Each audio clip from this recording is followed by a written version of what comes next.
What is going on, people? We are Tottenham TV, back again with another instant match reaction. Spurs have got their first home win since the opening game of the season. We have beaten Thomas Frank's old side Brentford 2-0 in what was a performance and a result that is much needed around Tottenham this season, and much needed for the manager Thomas Frank as well. I'm here with Brian to discuss what was a very good win, a very good performance, and hopefully something to build on, and hopefully something to build some momentum after drawing at St James's Park in midweek. Hopefully this is evidence of Spurs moving in the right direction.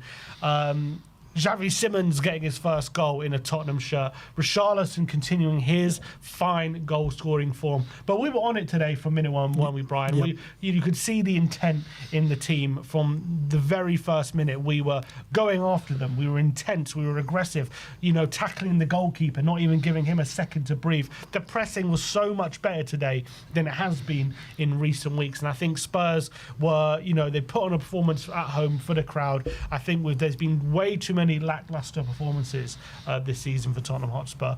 We haven't been exciting to watch at home. We've been passive, and I think today clearly we were trying to be as proactive as possible, not giving Brentford a moment to breathe. We restricted Brentford in that first half to Tottenham-like numbers. Yep. 0.07 expected goals, only one shot in that first half for Brentford, and that was kind of the story of the game defensively. Everyone pushing up, making tackles, making challenges, and it was very difficult for Brentford to kind of get any sort of spell of possession. We dominated possession as well, and the passing was so much sharper, so much crisper, so much more direct, and you could see that Brentford was the quality of the players, first of all, and Brentford was trying to live with it. Moani on the left-hand side, holding the ball up, bringing other players into play. Spence, relentless from left-back. Kudus taking on his man at every given opportunity. Richarlison just buzzing around the penalty box and making a nuisance of himself. And then the man himself, Javi Simmons, getting a goal and assist. A brilliant first goal was a brilliant team goal from him, from Spurs. Brilliant ball from Porro down the right side. Javi running into space, lays it on the play for Richarlison. Bam, 1-0.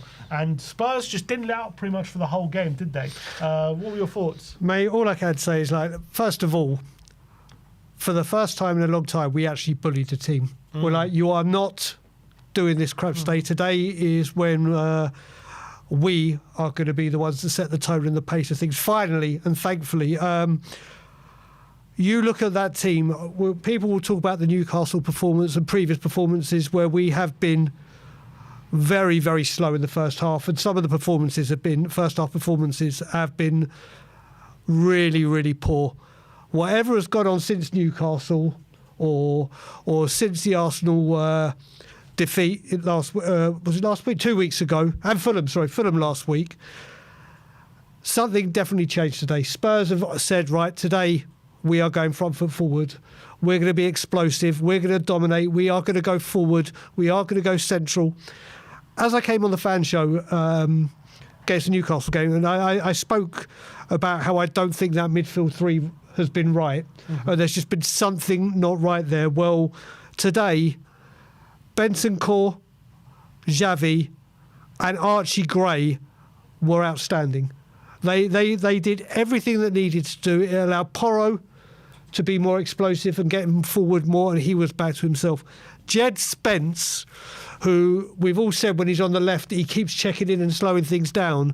Well, today he just ran and ran and ran and was explosive.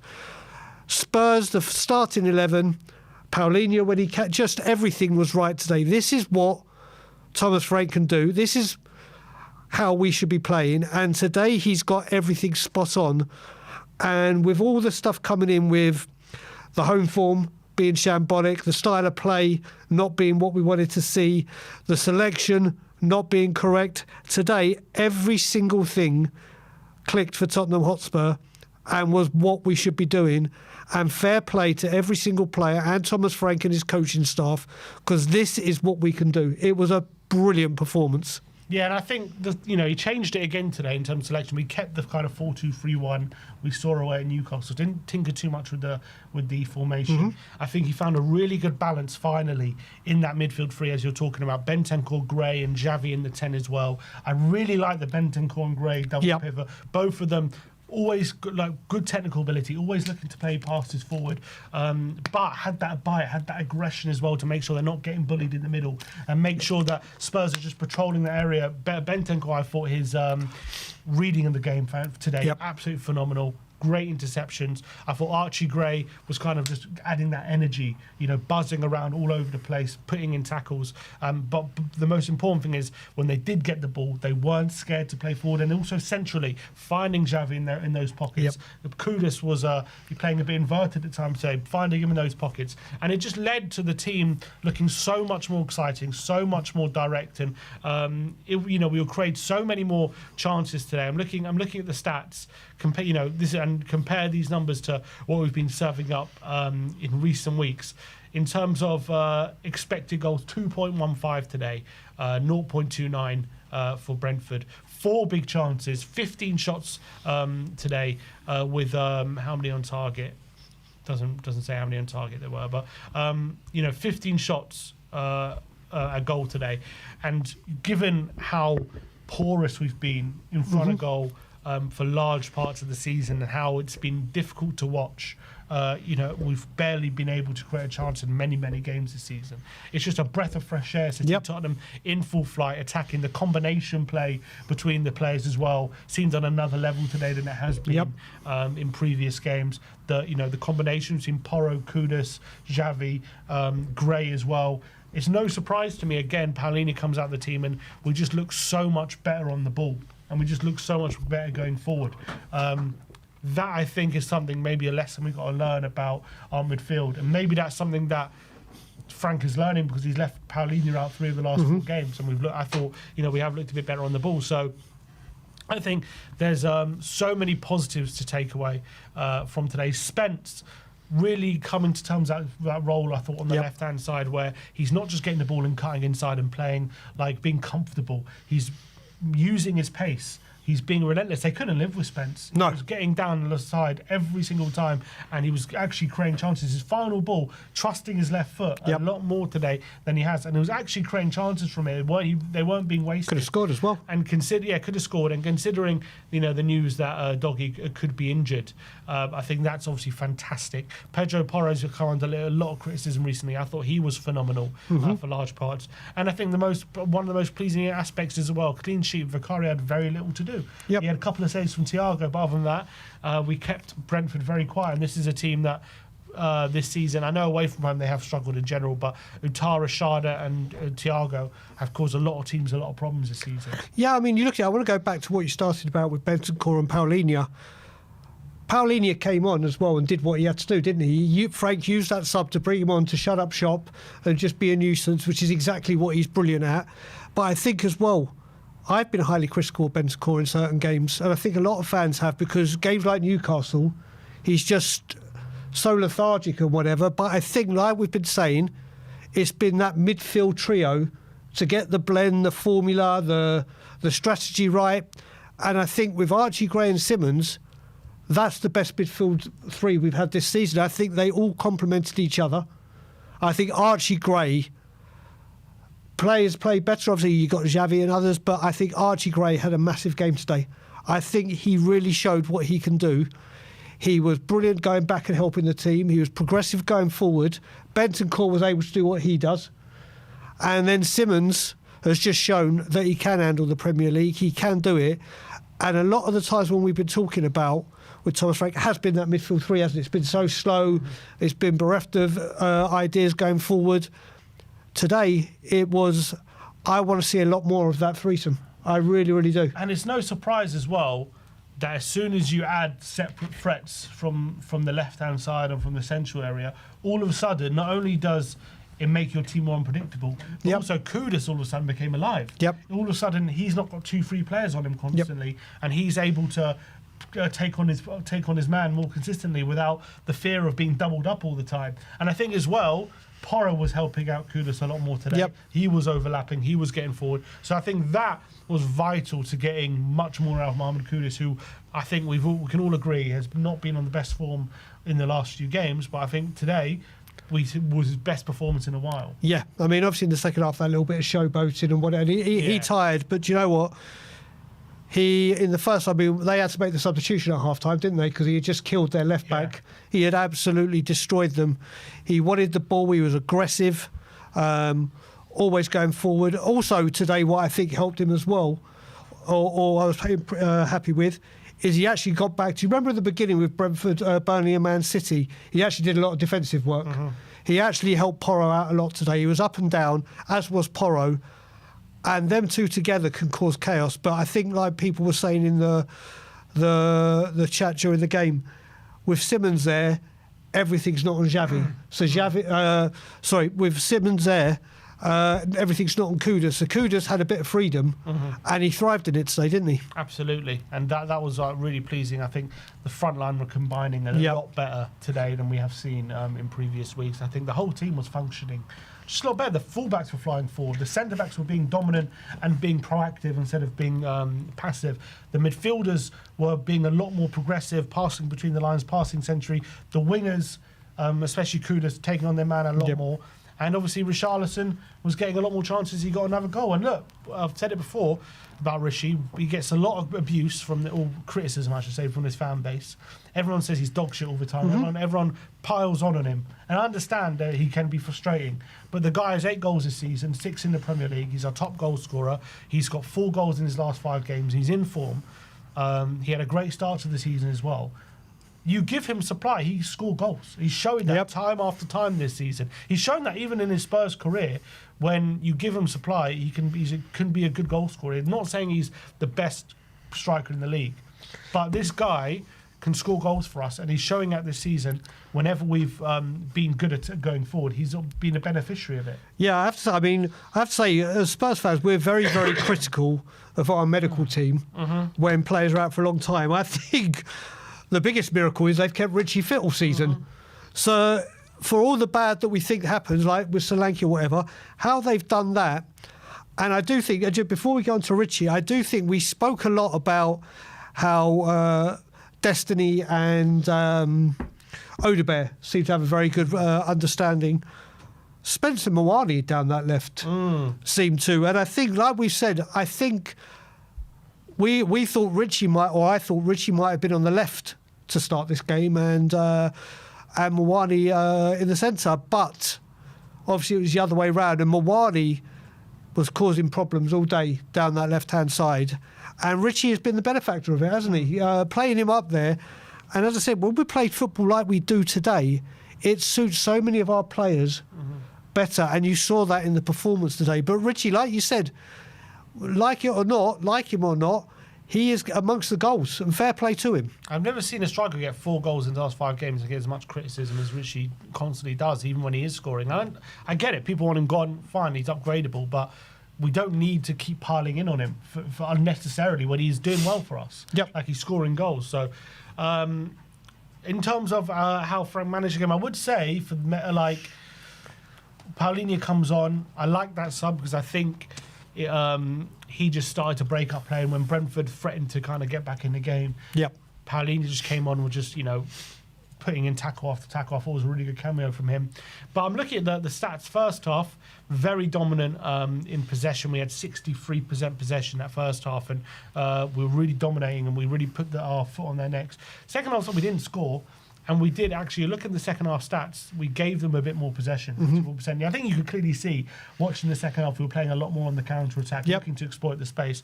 That's kind of just how Frank was managing the game, and I think it works because I think we still created more chances than them in that second half. We should have really put the game to bed. Sarr had a chance, like Mwani had a chance. Odebear, Spence. We had numerous chances on the counter to put the game to bed, but it was clearly a tactic for Frank to manage the game in that way.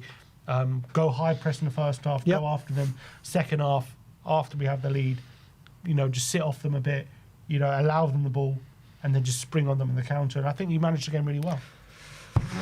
You're going to get no complaints from me on that. Listen, I have been slammed recently for my admiration, confidence, faith and trust in Thomas Frank. Have come under heavy criticism about it. Today is what he does and what he can do. I think everything clicked today. I know there's the people going, oh my God, it was only Brentford, calm down. Well, they have only won one away game this season. Yeah, but I will say, listen, we fouled against Wolves, we fouled against Fulham, we have fouled at home against Bournemouth, we have fouled doing things, and he's got it wrong. Yeah. So he came into a game today where there was so much pressure on him from fans that wanted him out and our style of play, and he's gone out today and the Spurs team and done everything that all Spurs fans wanted to see. Attacking football, going through the centre, high press, scoring and being a threat in the first half. He got everything right today. And as you said, in the second half, at 2-0, with a game still under control when we had our opportunities, literally you've got the Christmas schedule coming up, Champions League. Why risk burning energy? Why risk getting knackered? Why risk a possible injury? We held our own in that game from start to finish. There was no threat in the second half. We kept them arms length. Exactly, and you saw the high press at the beginning of it. We set our stall out, and this is why. This is the football I know Thomas Frank wants to play. This is the football I know he can play. And today, hopefully, people going on about how we can't win at home. We did it. Can't keep a clean sheet. We done it. Played attacking football. Done it. Got a 2-0 win. And people want to look for the negatives. The guy is only Brentford. Listen, if we had lost today, the pressure would have been absolutely huge and people would be absolutely gunning for him. Well, today he's got everything right, like it or not, and this is what I hope to see, because this is what I thought Thomas Frank would do. I want to see performances like this week in, week out. Correct. It is a massive statement, and after a draw at Newcastle, by hook or by crook, this is something to build on. Yeah, and I think the thing is, for a lot of fans, if we'd been playing like this more often than not, just whether we win or not, if we've been seeing performances like this more often, then I think would be a lot happier, or a lot more. The pressure would have been off Frank a bit more, even if the results had been similar. But the problem is these performances have been few and far between. But hopefully, this is a benchmark for Frank and the team. Is what we're now expected to be playing like, on a more regular basis. With the draw we got on Newcastle, with the win today, hopefully that's a bit of momentum now building with the team, a good feeling. They just looked a lot more confident today, didn't they? The confidence was flowing through the team throughout pretty much the whole game, and they were trying things, trying flicks. They weren't scared to make mistakes, and it feels like that's been a big problem this season, where everything's been so safe. Everything's been like no mistakes. Everything's been like we can't try different things. We can't try little flicks. And it's been so stale, and I think today was a big departure from that, and I think it was a risk-taking Tottenham. It was an expansive Tottenham. It was an aggressive Tottenham, and as a Tottenham we all want to see. It reminded me at times of Pochettino Spurs, watching that today, how we used to play and suffocate the opposition. And I think that should be the goal. That's obviously a very high bar to hit, but hopefully today is evidence we can get on our way towards that. Now, obviously, the caveat to what you're saying and what other fans might say is it is only Brentford at home, which is absolutely correct. You're not going to get judged. You do get judged on these games. Don't get me wrong, but it's only one game. Brentford do come into this game having played 6 games at home, losing 5 and winning 1. So it's not like they're a tough. Besides Fulham. No, it's true, and we absolutely failed in that, but. And it's great that we won, but at the end of the day, it is a team we have beaten who have a very poor away record. So you do have to caveat with that, and we have to build on it. It's no good winning this game and then going into the next game. What's our next game? I think Forest away. Forest away. So we need to see the similar. Agreed. And we need to, and against Slavia in the Champions League, we need to win that game as well massively. So.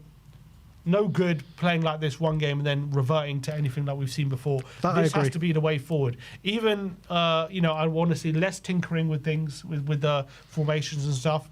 I want to see this kind of intensity more regularly. And I want to see these brave lineups. Again, I think it was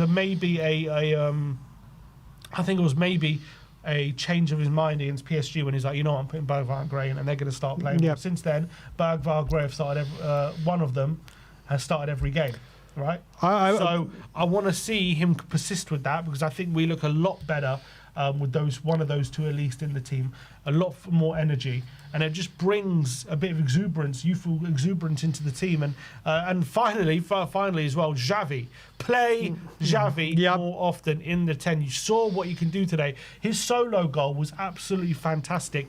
Not many, I mean, I would say not many players in this team are capable of that, but maybe Van de Ven might be one of them. But his goal was fantastic, and he showed today what he brings to the team, that little bit of ingenuity, that little bit of creativity, linking with his teammates. And he showed today he's got that little burst of pace to get away from players in this league. And with that goal, the way he burst past two players, stayed ahead of them, and then had the composure to get into the box and finish it in the way he did, so confidently. That is the quality that he brings. We've been saying all along, we have quality players in the front line. We just need to get the best out of them. And today was evidence that he can do it. We can play in a way that does get the best out of our front line. All the suggestions are, we can't play forward because if we play forward, these front line players won't do anything, and we just have to play defensive because these front line players are rubbish. I think today was evidence these players have quality. I think to start off with, before I go on to Javi, Archie Gray, I think, had a better performance today than Bergwijn or Sarr have done in recent games. I think today he really stood out. He was everywhere, and he deserves a lot of credit for his performance today. And he stayed on for the full 90, didn't he?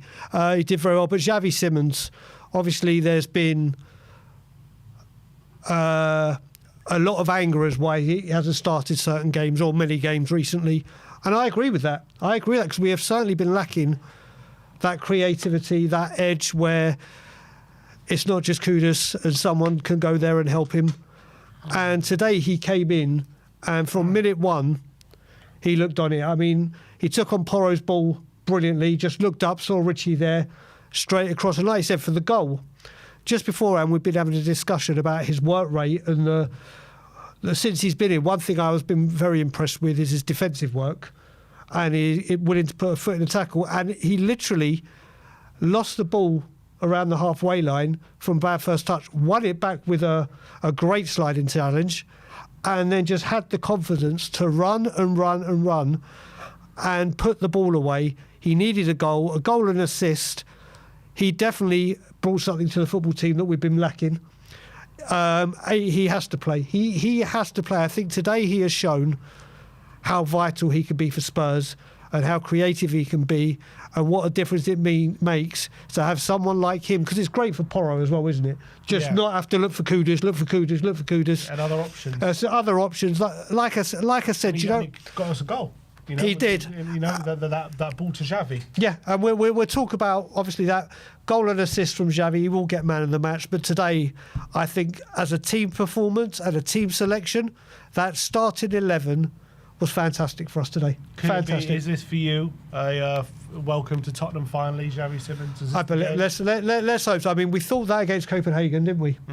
Then he had a great game. Since then, yeah. Well, he played. I think he was brilliant against Manchester United. Then got taken off, and that was a bit. But then the fact that he hasn't started since, but today, whether we won't know why Frank left him out. Was it he wanted to concentrate on the gym? Was it he wanted to get into a system like this, or whatever it may be? I think it was wrong of Frank, and he should have played him a lot more.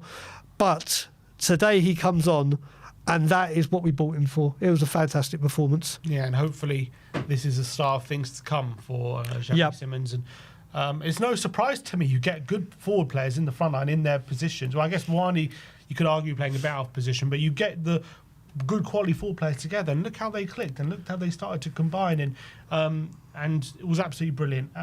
So let's hope this is a sign of things to come. I don't want to be sitting here in a few games' time saying, but against Brentford we played well. I want to see, but also we played well against Slavia, also played well against Forest. We will do, brother. We will. So. Start manifesting. That's why we will do. This is it. I hope this is the start of things to come for Tottenham, because if we do, then there's life in this Frank project, and we are going somewhere.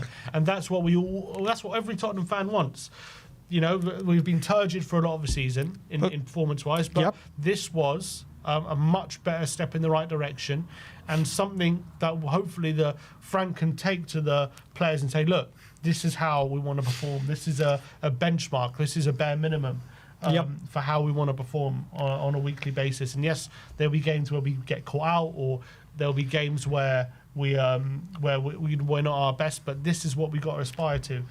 This is the level of performance we need at this club. We were explosive today. We were explosive. Even in the second half when we came out, the pressing, the whole team did it as a team. We nearly caught Kelleher out a few times. Yeah, we like I said, this is what I've been wanting to see and knew I would see. The type of performance. Forget who it was against, whether, but everyone wanted to see an attack-minded Tottenham. Well, they got an attack-minded Tottenham. This is what I hope, or I would presume, we are going to see from here on in. And I think now this is a snippet into what we're expected to see. And it's much more refreshing right now than it has been recently with the standard of performances. You've got to say it's been our best performance of the season. 100%. 100%. So I think you got to praise the team. You got to, when we play well like we did today, they deserve praise and they deserve credit, and that's all we can do. And yes, we need to see it more often. Yes, it's only one game, but at the end of the day, this was a good performance. I am delighted with what I saw today. Delighted with and there's so many positives to take from all different players. Spence, I was saying, he seems to be finding a new level at left back. He seems to be playing. He played like, essentially, he was played today like a dog he usually does. 100%. Like at the left. 100%. Just getting to the byline, making chances, making those overlaps, asking questions, taking people on. Usually he doesn't take people on as much. He was found complete confidence. Their left back. He was so confident today. I feel really positive. And obviously we know Romero and Van der Ven. They were just brilliant. We don't even have to talk about Vicario today because he didn't have anything to do. So that's also a great point. I think the one thing you can say about him actually is today there's a couple, but he was more than happy to go long. He was quick getting the ball out, which has always been the problem, hasn't it? It's when he dilly-dallies on the ball and starts inviting pressure. There was a lot of times he actually just kicked it long. I don't mind if he kicks it long and it goes to a opponent all the way down that end or in their end of the pitch. It's the things like against Fulham and the heart attack moments. So if there's anything to say about Vicario, his distribution was better today. Yeah, for sure.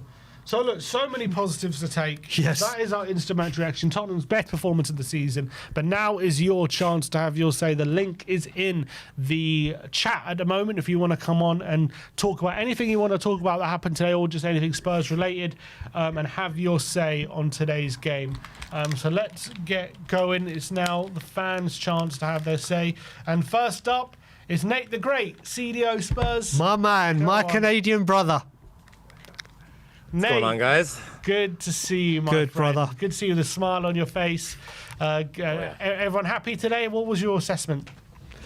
Yeah, I mean, I'm happy. I know Brian Daigle's happy. Mr. Frankaholic. Mate, we were speaking earlier today, weren't we, via WhatsApp? And I was like, yeah, mate, I am over the goddamn moon right now.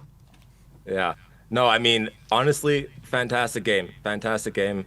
Obviously, though, I'm going to be a little more pessimistic. I'm at the point where I'm like one game at a time, because I agree a lot with some things that I've heard where it's just like, this right now is the foundation. Thomas Frank, this is what you need to do. This is the blueprint. So let's now keep going off of this. Don't do anything too crazy. Keep it like stupid simple. Don't rotate 3-4 guys. Just make it simple. If I was Thomas Frank, what I would do is I would have this game replaying on repeat every single training session, put it on the wall. And that way the players can study this game and master this game so that they can implement this over and over again. But no, I mean, excellent performance. Javi Simmons has arrived. He's announced himself. Mohamed Kudus, lost for words, man. What a player. One of our best signings in God knows how long. But from top to bottom, we looked aggressive. Our pressing was on point. The fluidity, guys, the way that we were able to string together like more than 3 passes, spectacular. The tiki-taka, like everything from top to bottom. I was like amazed at what I watched today. So overall, it was good. It's fantastic, amazing performance. What do you think led to the performance being so much better today than what we've seen? I mean, I guess you'd have to start with the lineups, right? Like initially, I wasn't the happiest because I didn't know that Udogie wasn't injured at first, and I would have rather played Udogie over Spence. But then I realized that Udogie was injured, and I was like, okay, fine. And then Gray got minutes. I was a little bit iffy on Bentancur, but Bentancur played pretty well today. And as you guys might know, I'm a Bentancur hater, but Bentancur played pretty well. So the lineup was spot on. I guess as well, the big thing as well, I mean, like we said, Kudus was just on it completely.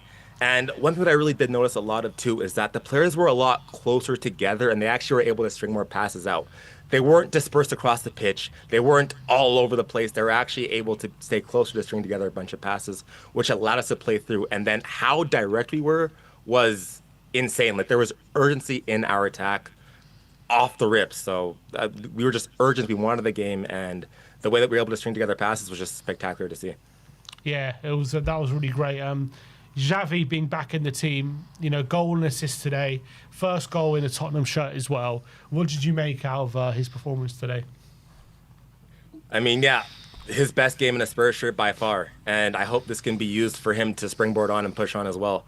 And it's just weird because, like, I guess now Frank might be like, oh, yeah, this is why I didn't play him for so long, because you had to get the urgency, whatever it may be, and now he performed, whatever it may be. But I'd actually like to ask Frank, like, why this guy hasn't been playing before this. Because even when he's come on in games as well, I don't think he's been poor. So Javi Simmons has looked so good, and he looked so good this game. And just I want to see his stats on the progressive passes, because I feel like every single time he got the ball, he was looking to pass forward. And even a lot of things that he was doing earlier on in the season, Javi Simmons a lot of the times would do crazy wild passes, do random Travellas or whatever it may be, but this time he just kept it stupid simple. He saw a runner, he passed it there. He saw another run on the left-hand side, he passed it there. His game was very simple, and then when he had to have the time to do something spectacular, he did it. And the big thing that I really noticed about Javi Simmons is the way he moves around the pitch is fantastic. That run for that assist was spot on. And James Maddison did that a lot last season too. Mm-hmm. Like that run for Javi Simmons was A1. And his goal as well.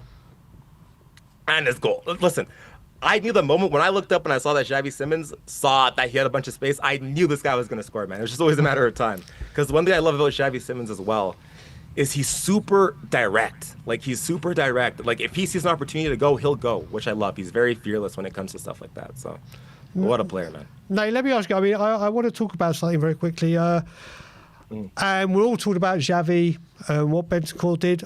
Let's have a chat about Archie Gray, because obviously before the game, as our Spurs fans like to do, they always find one selection. It's like, oh my God, why have you done him? What have you done? I think he came in today and was great and has shown what he can do. And I think, like I said, I think that midfield three has been the best three we have played. I think everyone complemented each other and allowed them to do what they needed to do in the game. What was your thoughts on Archie Gray?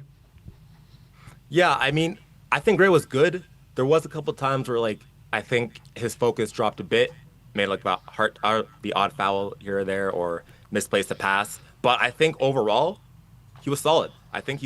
And like I've been saying about Archie Gray all season, I think every single time he's played, he hasn't really been bad at all. I think at worst he's been like a 5, but I think he's been excellent all season. So what I said earlier on is, like, Frank, you have the blueprint now. That midfield works.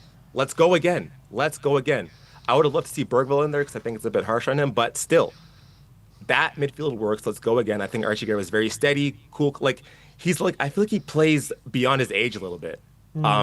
He's very calm and collected. He doesn't really get too nervous. Like, he's a very smart, intelligent player, which I love, and we need more of those players. But no, Archie Gray he looked really good in that midfield, and I think I assume most Spurs fans would have wanted him to get more minutes. So if we're complaining about that now, then I don't know what to say. But I think Archie Gray was. Do you think a switch has flipped in Frank's head since that PSG game? Because since then we've seen Gray and Bergvall, at least one of them, start every game, and Paulinho has not started 3 of the last 4 games as well. So do you think there's been a mindset change from him? I still think he's just trying to figure out what his best team is. He persisted with Bentancur Paulinho for a majority of the season. It's clear now that isn't working, so he's trying something new. In terms of a flip switching, let's see. I think we'll notice this after a couple of games go on. We have Slavia Prague in a couple of days. Forest. We have Forest. Let's see how this shapes up, because that'll tell us. December will tell us a lot if a flip has actually switched. But I think right now he's just trying to figure out new combinations and learn what really works for him. Yeah, but listen, I completely agree with you. But you look at it today. This is the performance everyone wanted to see, wasn't it? It's like you said, everyone going forward. I think from start to finish, that starting 11 put in a fantastic performance. Knew the job at hand. A lot. Do you know what? After the Fulham game and certain home games where the performances have not been good enough, and the results certainly haven't, there was a lot of pressure both on manager and players going into this game today. And today, I think they literally said, this is what we can do. This is what we can do. And like you said, this is what I think we should be doing going forward. We were talking before whether it was 4-2-3-1 or the 4-2-2-2. It was definitely 4-2-3-1. We just looked so comfortable today. And it was kind of like they said, you know what, let's just go out there and attack. And we have the players to do that, don't we, Nate? Yeah, no, like that's what I'm saying. Like, this is the blueprint. Like, let's just keep going with this. Like I said, all credit to the players, all credit to Thomas Frank. This was excellent. I enjoyed watching Spurs again, and God knows, probably the season, to be honest, for the most part. But I enjoyed watching my team again. This felt like you guys said, like this felt like a little bit like Poch days, that sort of thing. Like, this is Tottenham Hotspur right here. But one game at a time, because sometimes we get a little bit too giddy, sometimes get a little bit too excited. One game at a time. Let's see how it goes next game.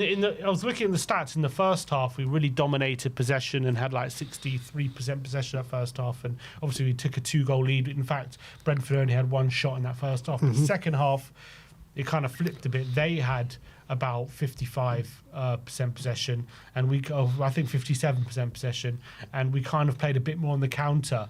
Do you think that's just a consequence of Frank managing the game? Is that what you'd like to? Would you have liked him to continue just trying to push forward in that second half? I think that's just football, you know? Like, there's very few teams that are going to, like, run the game the entire time. And the teams that do that, they're at the top and they're winning things. And this is where I'm like, this is where, for Thomas Frank, I'll allow him the time with that, because we saw what we could do in the first half. The second half, it tailed off a bit. Could be maybe his message, could be just the natural things of football. You're not going to control the game the entire 90 minutes. This is where I'll give Frank the time with that to figure that out, you know, how to persist with the same effort that we had in the first half to bring it in the second half. He deserves time with that, because I saw what he did in the first half. So I think it's just a natural flow of football. And obviously Brentford had to show something. They couldn't just lie down. I think it's just a natural way that football goes. So I don't think the same thing. You know what? You know what? With that as well, you say it. Yeah, we did take a bit of a easier approach. Foot off the gas. That's the best terminology. But if you look at it, we still created so many chances. I know you're not criticising, but I'm thinking we were a little bit more relaxed and played on the counter attack. But I think we still had 4 or 5 chances that we should have taken, could have taken. And we looked a lot better on the counter today. Yeah, exactly. Our XG too. We as well. We underperformed much better. And one of the criticisms as well, and I heard you talking about on the panel show on, I think it's Thursday, Friday, whatever day it was, about not going through the middle. Today we did use the wings, but with Javi there, we were a lot more central. A lot of the stuff went through the middle and then out wide, not just straight out wide. So the second half, we definitely took our foot off the gas, but there were still 4 or 5 chances. And remember the Javi kind of, when the goalkeeper was out, that could have been in the second half, an extra 3-4 goals. Yeah. But obviously we didn't take them. had a chance too. Yep, Kudus is disallowed, but Spence should have, was it Spence or Odebear? With that one. When what? Odebear was offside. Yeah, it was Odebear, so it was the Odebear chance. Odebear was offside. And Spence as well. If Odebear was onside for that, took it better, it could have been a goal. So. And what about a word on Richie? 8th goal of the season, 6th in the Premier League. He's now 4th in the scoring charts. Golden boot. He gets a lot of disrespect. Who needs Haaland? He keeps scoring. Oh my he keeps scoring. This is the part where, like, listen, I watch with my eyes. The stats say one thing, but I watch with my eyes. I still don't really rate Richie, man. I still think he got to go. But fair play, though. Fair play, Richie. Keep doing your thing. As long as we're winning, fair play. But listen, he was good this game. But I still think we need better than Richie. But it's similar to kind of like how Brennan Johnson was last season. The goals are there, but if we watch with our eyes, we kind of know what he is. But we'll say this: like his value is going up with this now. So let's just keep going, Richie. Keep going. Nate, good to see you, man. Thanks for calling in. Speak to you soon, brother. Yeah, thank you guys. Big ups. Thank you guys. Big up, Nate the Great. He is. I love speaking with him. I've done a couple of bits of him when I'm in Toronto. He's a top man. From Nate the Great to Wes the King. Let's go. Mate, they're all coming out. They're all coming out. Royalty. Wes. This way he's just unmuting himself, I think. Big up, Wes. How's it going? Oh, he's fallen over. We're doing well, Wes. How are we today? Look at that smile. Look at that smile. Everyone's happy today. Some people say it's our best performance of the season. Do you agree with that? I say at home. At home. I say at home that this is probably one of the better performances. I just like that it was a lot more rhythm in how we were playing. Better passing. We were actually connecting passes finally, and we were actually attacking. We looked like we were going to be threatening and everything like that. And Xavi, I think he finally, showed what the potential is and the reason why we got him, the reason why he should be playing. Even though, yes, he's been struggling. Yes, it's going to take time to adjust to the league, but he has to play minutes to actually adjust, or he's never going to adjust. He's never going to see how different defenses are setting up in the Premier League, how Premier League defenders and central mid players are going to play him and defend him. He's not going to know that unless he plays consistently and starts building that and starts understanding that. And you're seeing that he has a bite in him. He can fight. Everybody's saying, oh, he's small. He may not have the strength to be in the Premier League. There's plenty of smaller players that's been able to play in the Premier League. If you have the technical know-how, if you have the IQ, you know where you are positionally, you know where your players are. If you can make it in the Premier League, especially if you're already a top technical player, which I think Xavi is already kind of above most players when you think of technically and everything. I think he showed that. He saw some of the passes he was able to make, some of the crosses. He unlocks that offense, and that's what I've been waiting on. That's something we don't have. We were a lot of time these last couple of weeks we've been playing a lot with a lot of box-to-box type of midfielders, but midfielders who are more like ball winners, not midfielders that can also create at the same time. I think we're missing those type of players. It's hard to find those kind of players. The players are usually very expensive when you do find a player like that. But the players we do have, I think we have to have a Xavi in there just to have that creative vision in the midfield, and that showed today. As the other person said, we went more centrally. We were connected more with our central game instead of just completely relying on going to the wing. And I love that they put Kolo Muani on the left.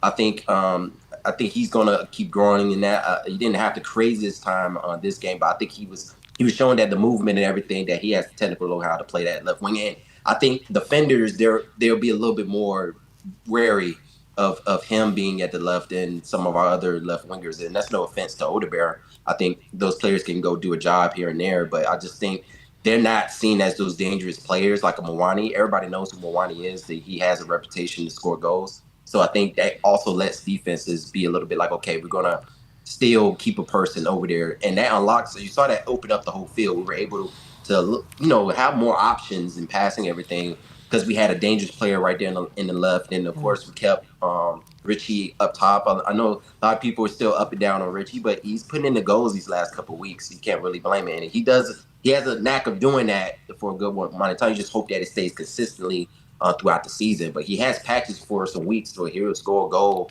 in a couple games in a row. So, it was good that we had him up top right there because that's another player that the defense have to worry about. That's a name that people know. They're going to stay on him. It's not no kid we're just putting out there. And I feel like sometimes when you're putting younger players in certain positions, defenses are like, okay, we can go light on that side of the field and we can focus on Poro. And everybody, because they know if they pass in to either Poro or Koulias, that's where our offense is really the most dangerous at. And then they focus more on the right side, and then that leaves us on the left side not even being an option at all. I think for this made us a lot more balanced. Do you know what, Wes? I'm happy you mentioned Mawadi because that was actually going to be my question to you. Obviously, I think his work rate for the team is sensational. I think when we signed him, obviously people were thinking that's the Solanke replacement to cover him during the injury time and in case Richie isn't up to it, whatever. Yes, we brought him in to score goals, but I think what we've seen with him on the left side, with no disrespect to Tel or Audebert, and Audebert has been improving. I think Tel, when he's come on against Newcastle, is starting to find some confidence. He just offers so much more than Richie on the left because he wants to beat his man. He wants to take on his man. I think he was causing Brentford all kinds of trouble. And I think he has been really good on that left side. Do you think he's more... Do you think his position is better for us at left-sided as to forward? I think yes, and then plus I think he has a little bit more of a technical ability with the ball to his feet than Richie. Richie's more of a hold-up player. He likes to turn and shoot. You know, he's not every time he dribbles, he's able to hold the ball. He's able to get past a player every now and then. Richie, he has that sometimes in him, but I think from one, he's just a lot quicker with the ball at his feet. You know, he's more comfortable with that. He's okay with that. He's comfortable. That's his play style. He likes to have the ball to his feet. He's like to dribble around and beat a man. I just feel like he's fit out at that left wing a lot better than Richie. I think he's perfect where he's at. You know, he's more of an out and out striker. He likes to take the ball, turn, shoot, or go get a header or cause a penalty or something like that. You know, with the silliness Richie does every so often. I just feel like that balances out because then we have two named players that are dangerous and people they're going to get goals. So then you have defenses, being a little bit more balanced on their approach of how they're going to play us. And that opens us up to be more balanced offensively. Before these last couple of weeks, again, where we just had Kolo Muani and Richie up top, and it worked in certain games. We were starting to get something going, but it didn't really unlock like it probably should have. And that's because our left men, no offense to them, but they're not seen as those kind of players just yet. So a lot of defenses, they feel like they can be a little bit more light defensively on that side and focus on other areas, and that sometimes hurts us from being effective on offense. So from what you saw today, Wes, do you now expect this to be the type of performance we see going forward? Is this the kind of bar that we've set, do you hope? I hope that this is hopefully his blueprint. Hopefully he sees this, he finally found something that works. And hopefully the manager, he can look at this and say, this is going to be the blueprint. This is how we're going to set the team. I like that he had Xavi kind of playing like a false nine. You saw him when we were playing defensively. He kind of has him up there almost like he's a striker. But really, we all know that he's pretty much playing cam offense and pretty much playing like a false nine role, which I think works because he's still playing technically cam anyway. He's just going back into position, but just defensively, he's up there partnering with Richie. I feel like that works because then you just have that option right there. And you saw that Xavi was finally able to get a goal. Thank God for that. It took a while, but I think that's going to do him tremendous confidence. I think that's going to show him, I can play in this league. Even though a lot of people are going to say this is Brentford. I saw in the comments people were saying, this is Brentford. We shouldn't be, going crazy over it. But I'm like, you have to start off somewhere. We got to be who's in front of us. Because if we lost this game, people would be going crazy. Oh, we lost to Brentford. So I just you got to take the positives from this game. This game was a good game. Finally showed something. We saw that these players can do a job. Like they're not just trash players like people have been saying. I do think, of course, we still got holes. We still got stuff we got to fix on. We still got players we can get to make the team a lot better. Because, of course, where we're at level-wise is not where we should be. But the players we do have can do a job. It's not like we're just sitting here with no players that can do anything. Clearly, these players can play. I like Archie Gray in the midfield. I like the midfield setup that he went with. Archie and Burke and Bentancur is I think a good balance because both of them are good on the ball.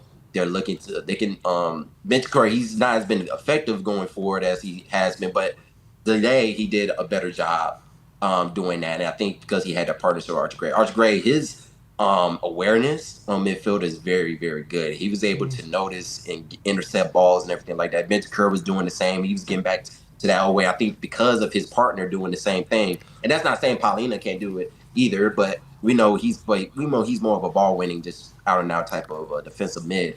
And I like that he subbed in to kind of do the same job Bentancur was doing. So none of those roles had to really change. He didn't have to do anything different. He just had to keep doing what Bentancur was doing, and we were still able to be effective. I know in the second half we kind of slowed down a little bit, but I think that's just fun to play the game. I think players by that point are probably getting tired. I do think we need to keep the pedal on a little bit more. We shouldn't let offenses on our opposition start gaining momentum in the second half because you know how being up 2 goals can go. That can quickly change once they score 1 goal, and then it can get into a whole mess. So I do want to see us be a little bit more on the front foot, a little bit longer. But if it seems like we're going to start getting overwhelmed, I'm okay with them being more adherent to like trying to play more defensively and just trying to get the 3 points. I'm okay with that, of course, because at the end of the day, you're just trying to get 3 points. But I do want to put the foot. I want to put the foot on the neck a little bit more and just be a little bit more aggressive because I feel like that keeps the other team from really getting more acclimated into the game if we've been dominating most of the game. So that's really what I'm seeing. Well, in terms of Paolini, you mentioned him before. He's now, I think, 3 of the last 4 games he hasn't started, and he's obviously been, for most of the season, one of our main players. Do you think Frank has realised in these kind of games maybe he does not need someone like Paolini in the starting 11?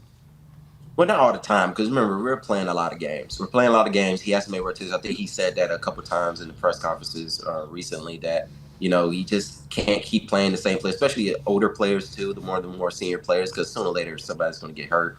And he can't afford that right now. We really can't with some of the players. We got already a mess when it comes to medical stuff going on. So we need to make sure that the players that are playing and are available are going to stay available. And I think it's important to just shift out because we have good enough players to come and switch out and do a job here and there in different games. And I feel like he's been, the manager, he's been kind of down, done that down by a couple players from their performances in the midfield because he's trying to make sure they stay fresh and switch out and play different players according to the situation. But some of them just haven't stepped up when they needed to these last couple of weeks. Hopefully you see now a difference. I think Bergvall, I feel like he should have got a couple minutes, but hey, he's most likely probably going to be out there for maybe one of the other games later on. So that's just how it has to work because we're playing so many games. You just don't want to keep playing the same players over and over, but you do need to rotate on certain positions, and certain opposition is going to need different players and their abilities. All right, Wes, good to see you, mate. Thanks for calling in. Always good. Always good to speak to you, man. And we'll speak to See you you soon. guys. See you soon, Coming buddy. Spurs. I've just realised as well, maybe it's a Tottenham strategy to not play Paulinho as much. So when they go into negotiations in January, they can say, well, he's hardly starting. So it's like, yeah, here you go. He hasn't started recently, so let's knock that fee down just a little bit more. Old habits die hard. On a doggy, Frank has given an update. He said he's got a soft tissue injury. Unfortunately, he got it against Newcastle. Hopefully not too long. See you in May. Just for context, he said not too long with Solanke as well. Yeah, but I know all about that. I know all about that Solanke one, yeah. More quotes from Frank. He said, sometimes you work hard on things and sometimes it just suddenly clicks. As I said before, the team has been a little out of sync in some stages. Today, a lot more players were on the same page at the same time throughout the game. I think we looked such a threat going forward. Great chances, played with pace, tempo, penetration, and unpredictable. So I like that. It's everything we like to be, but also being aggressive in the pressure and still have that clean sheet mentality. We gave 4 shots away, which is very good against a Brentford team that is difficult to handle when they play behind with their directness and their set pieces. So overall, just a complete performance, I would say. He's right, isn't he? Don't disagree with the word he said. He's right. Is that one of our 10 complete performances? 1 out of 10 down. No, that was the dress rehearsal to say, right, this is what you do now. But do you know what? I think when he said a lot of the players were on the same page, I think this week something has happened. It's not just they were all on the same page. He must have said, be more attacking. When he came, he said, taking risks is taking. If you're not taking risks, that's taking a risk. Well, like you said today took lots of risks. That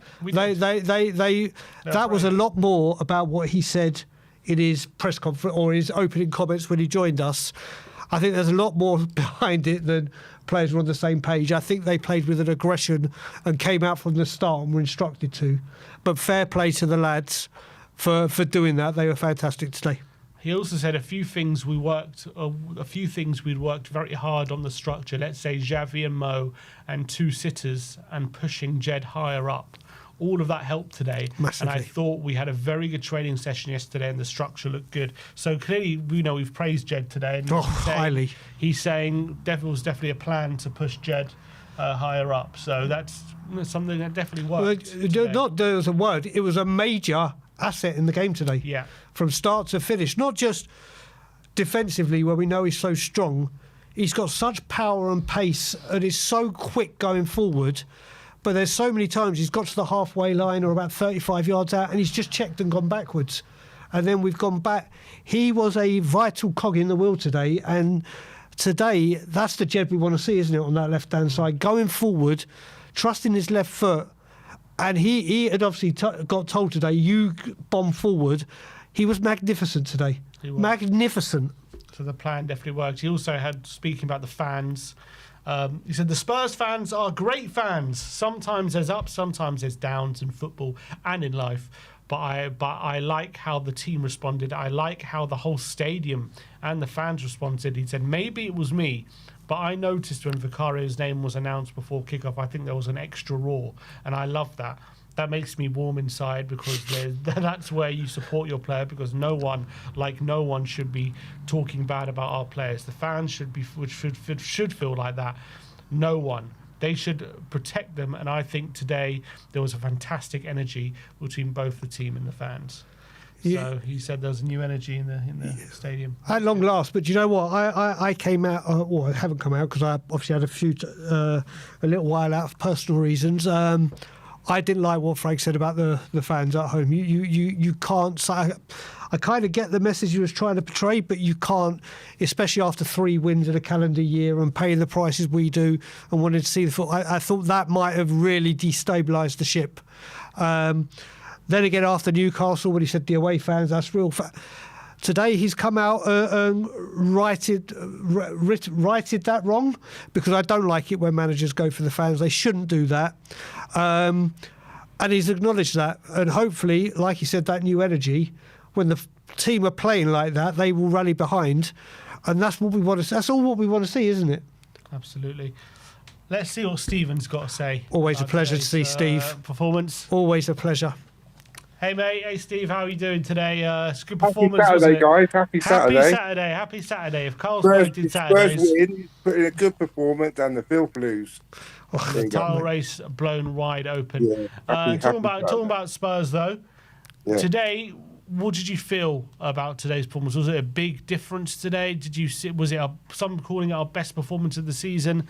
Some fans saying, "Well, it's only Brentford. You shouldn't be too happy with a good performance when it's only Brentford." What were your thoughts on today's game? I think it was vital we put in a good performance today, because I think we're following on from the other night at the end of the Newcastle game, because I saw enough in that second half to say, we're going right direction. Got obviously the draw, and we followed it on from today. I know the manager's got a lot of stick this year for the lineups he's put out and the formations, and yes, he has deserved some of it, but he has to take so much credit today for the lineup and the way he set us up, and the way we just from minute one all the way through was just absolutely fantastic today. I actually enjoyed watching us today, guys. I wasn't worried at all at any point. What do you think for you was the difference today, and why we looked so much better? It was Simmons. It has to be Javi in that number 10, because I think he controlled a lot of the game, and he was the spark that we were missing. The cross for the Richarlison goal, he won the ball for his goal, ran and shot, scored. So yeah, do you know what? I think it has to be Simmons. I liked Archie Gray in there today. I thought he did really well. Bentancur did really well. So as a whole, really, really happy today, guys. Yeah, and let's hope this is the springboard we need just to push on now and get better performances and better wins and move up that table. And we're only 3 points off fourth, by the way. I know Everton right now in 5th. How mad is that? Oh, mate, the Premier League is crazy. Like, you look at it, Bournemouth are now 14th. Everton in 5th. How Everton were below us? They got battered by Newcastle. I was watching, before I just asked Steve the question, I was watching the overlap, And I can't remember if it's Gary Neville or Jamie Carragher said, is it just me or are there so many inconsistent teams this season in the Premier League more than ever? And I think it's starting to show with the table looking like it's so constantly changing. But enough of that. What I want to talk to you about, Steve, is obviously, first of all, thank you for your messages recently. They've meant a lot to me. We've spoken about a lot of players today and how we've done. I want to talk about a player who we haven't spoken about just yet in the fan show, who I think is player of the season, hands down by a million miles. Mickey van der Ven is just going from strength to strength to strength. A lot of us, or a lot of fans, were like, is he just going to be that flat-out pace merchant, and is his tackling, his pace that gets out of trouble? Again, like he did at Fulham, some of his tackles in the box, I mean, we all know his running forward with the ball is fantastic, but his timing of tackles, he's getting better and better, isn't he? Oh, massively, and I think resting him on the other night was a good move as well. Yep. Made him fresher today. But yeah, look, when Mickey van der Ven came in like a couple of years ago, I was really happy with the signing. But like you say, Brian, he's just got better and better with like every game. You know, races like the striker the opponent team runs through. Like he's just going to get back and do those tackles in the box. And it's important we keep him fit, and I think that's what Frank's doing because of his history with hamstring injuries.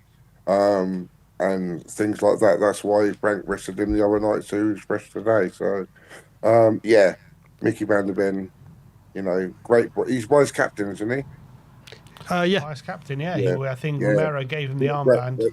The one thing I want to say about Romero, this little niggle of mine today was, why are you making a tackle like that 30 minutes in? This is the challenge. Yeah, it's when we first of all thought it was a good tackle, but the replay showed it was anything but, didn't it? The game wasn't that type of game, and it was fine. It was going nicely, but he's just come back from suspension. He's got 2 yellow cards in 2 games he's played.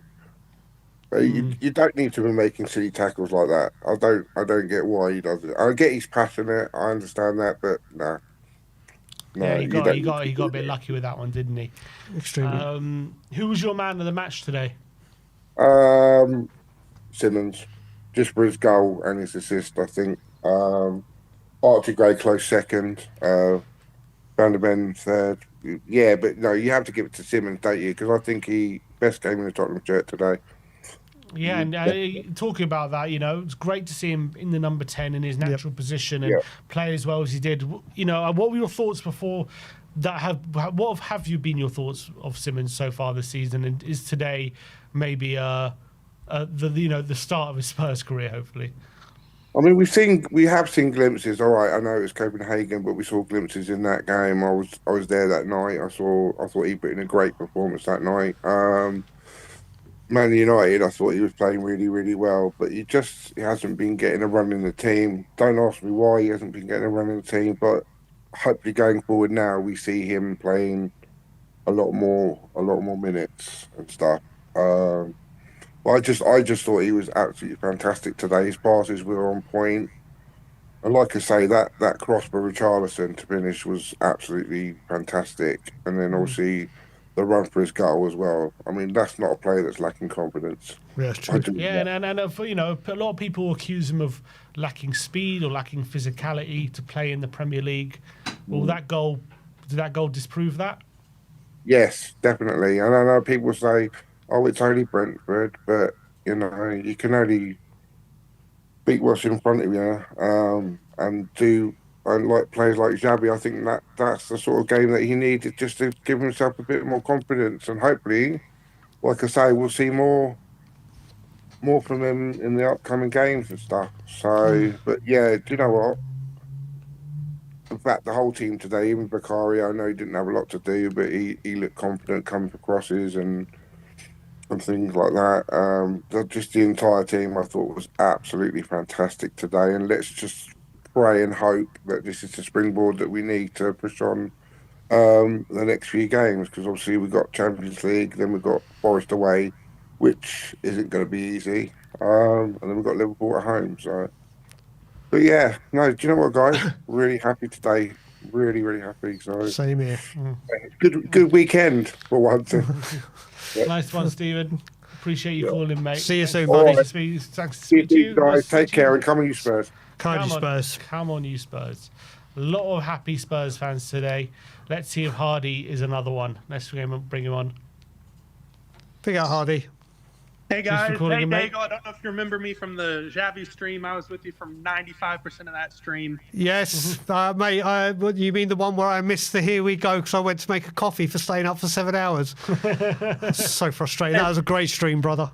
It was fantastic, and I don't know if you remember what I said after we secured his signing. I said he likes to draw a lot of fouls, but in the Premier League, it's gonna take some time for him to get used to that, right? So Yep. I think him being out of the team for what was it, like a week and a half, like 4 games maybe, like where he just didn't even start. He got a lot of stick after the Chelsea game, so I think that definitely has something to do with it. And I also think Thomas Frank has been working with him on receiving the ball to feet, turning and taking a second before he starts moving to actually look ahead and actually make the proper pass. Right, because you notice today he was a lot more of like a metronome, very much just very steady on the ball. And I think that was probably the best part of his performance today. And then him and Kudus linking up, I think blew me away. Yeah, it was great to see, wasn't it? A lot of fans calling this our best performance of the season. Do you agree with that? Taking into account the opposition, I would say it's second only to the Copenhagen game. But in the Premier League, it's absolutely, I think this performance, and I honestly think our Leeds performance were two of the best this season, just because, the Leeds performance was just a very professional road performance. But this one, we really saw what happened when you just let your best players go out there and make plays, right? And I think you saw that especially with Archie Gray, right? Like you've seen, he's been out of the team. People have been calling for him to play. You can tell from last year to this year, he has become so much better, so much more mature in terms of his defensive work. And same thing with Bergvall to a degree. And I think, like you were saying, we have to have one of them playing at all times because, Paulinho is great defensively at winning the ball. But I'm pretty sure there are kids on our U18 team that could pass the ball better than he can. And I think you need Bentancur to play by himself as the true 6, because when he's playing with Paulinho, it's like they infect each other they can only pass the ball backwards. It's ridiculous. Yeah, I agree. What were your thoughts on Frank going into today, and what are your thoughts now? I've never wavered on Thomas Frank. I've never wavered on Thomas Frank, so I watch American football. I'm an Atlanta Falcons fan, and you have to give your head coach time to actually implement the system, right? We were 17th in the league last year, and you can save that for whatever reason, whether it be focusing on Europa League, focus on whatever. And I love Ange. Don't get me wrong, I love Ange. But the one thing that I find really, really frustrates me is, I think you might have said it today as well, is they need to play the same lineup to get some consistency. But I actually like seeing, after the Chelsea game and after the Man United game, everyone was like, he needs to figure something out and he needs to try something else, because we're not attacking very well. And so the last 4 games, I think he's played 3 different formations. He did the one against PSG, the 3 at the back. Then he's done the 4-2-2-2, and now he's done the 4-2-3-1 again. And I think the biggest thing that needs to happen going forward, regardless, right, is we need to play Kudus, Kolomwani, or Javi. We need to have 2 of them in the team at all times, right? Because when no Javi and no Kolomwani, love or hate Richie, the ball bounces off him 50-50, right? And Kudus is the only player that we have that we can consistently kick it forward to, and we'll take it down. Muani and Simmons are our 2 best technical players. You can fire it into them, and it'll stick 75 to 80% of the time.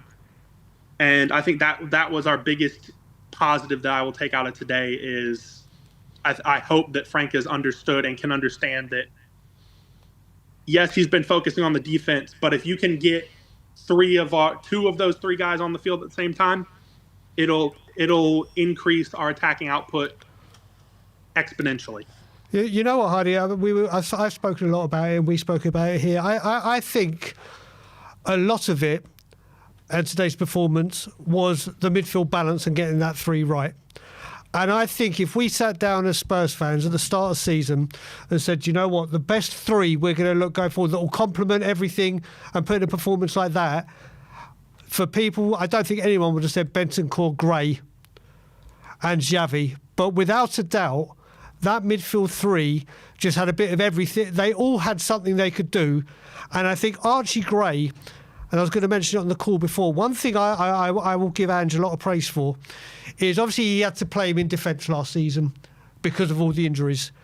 But I think that period in defence has educated him and developed him to be able to see or predict danger and anticipate it from positions that he wouldn't have been accustomed to whilst at Leeds or whatever. I think that three today was the best three to complement each other and the team so far this season. What about yourself? I think, yes, right? I think the midfield double pivot needs to either be, unless you're playing a team like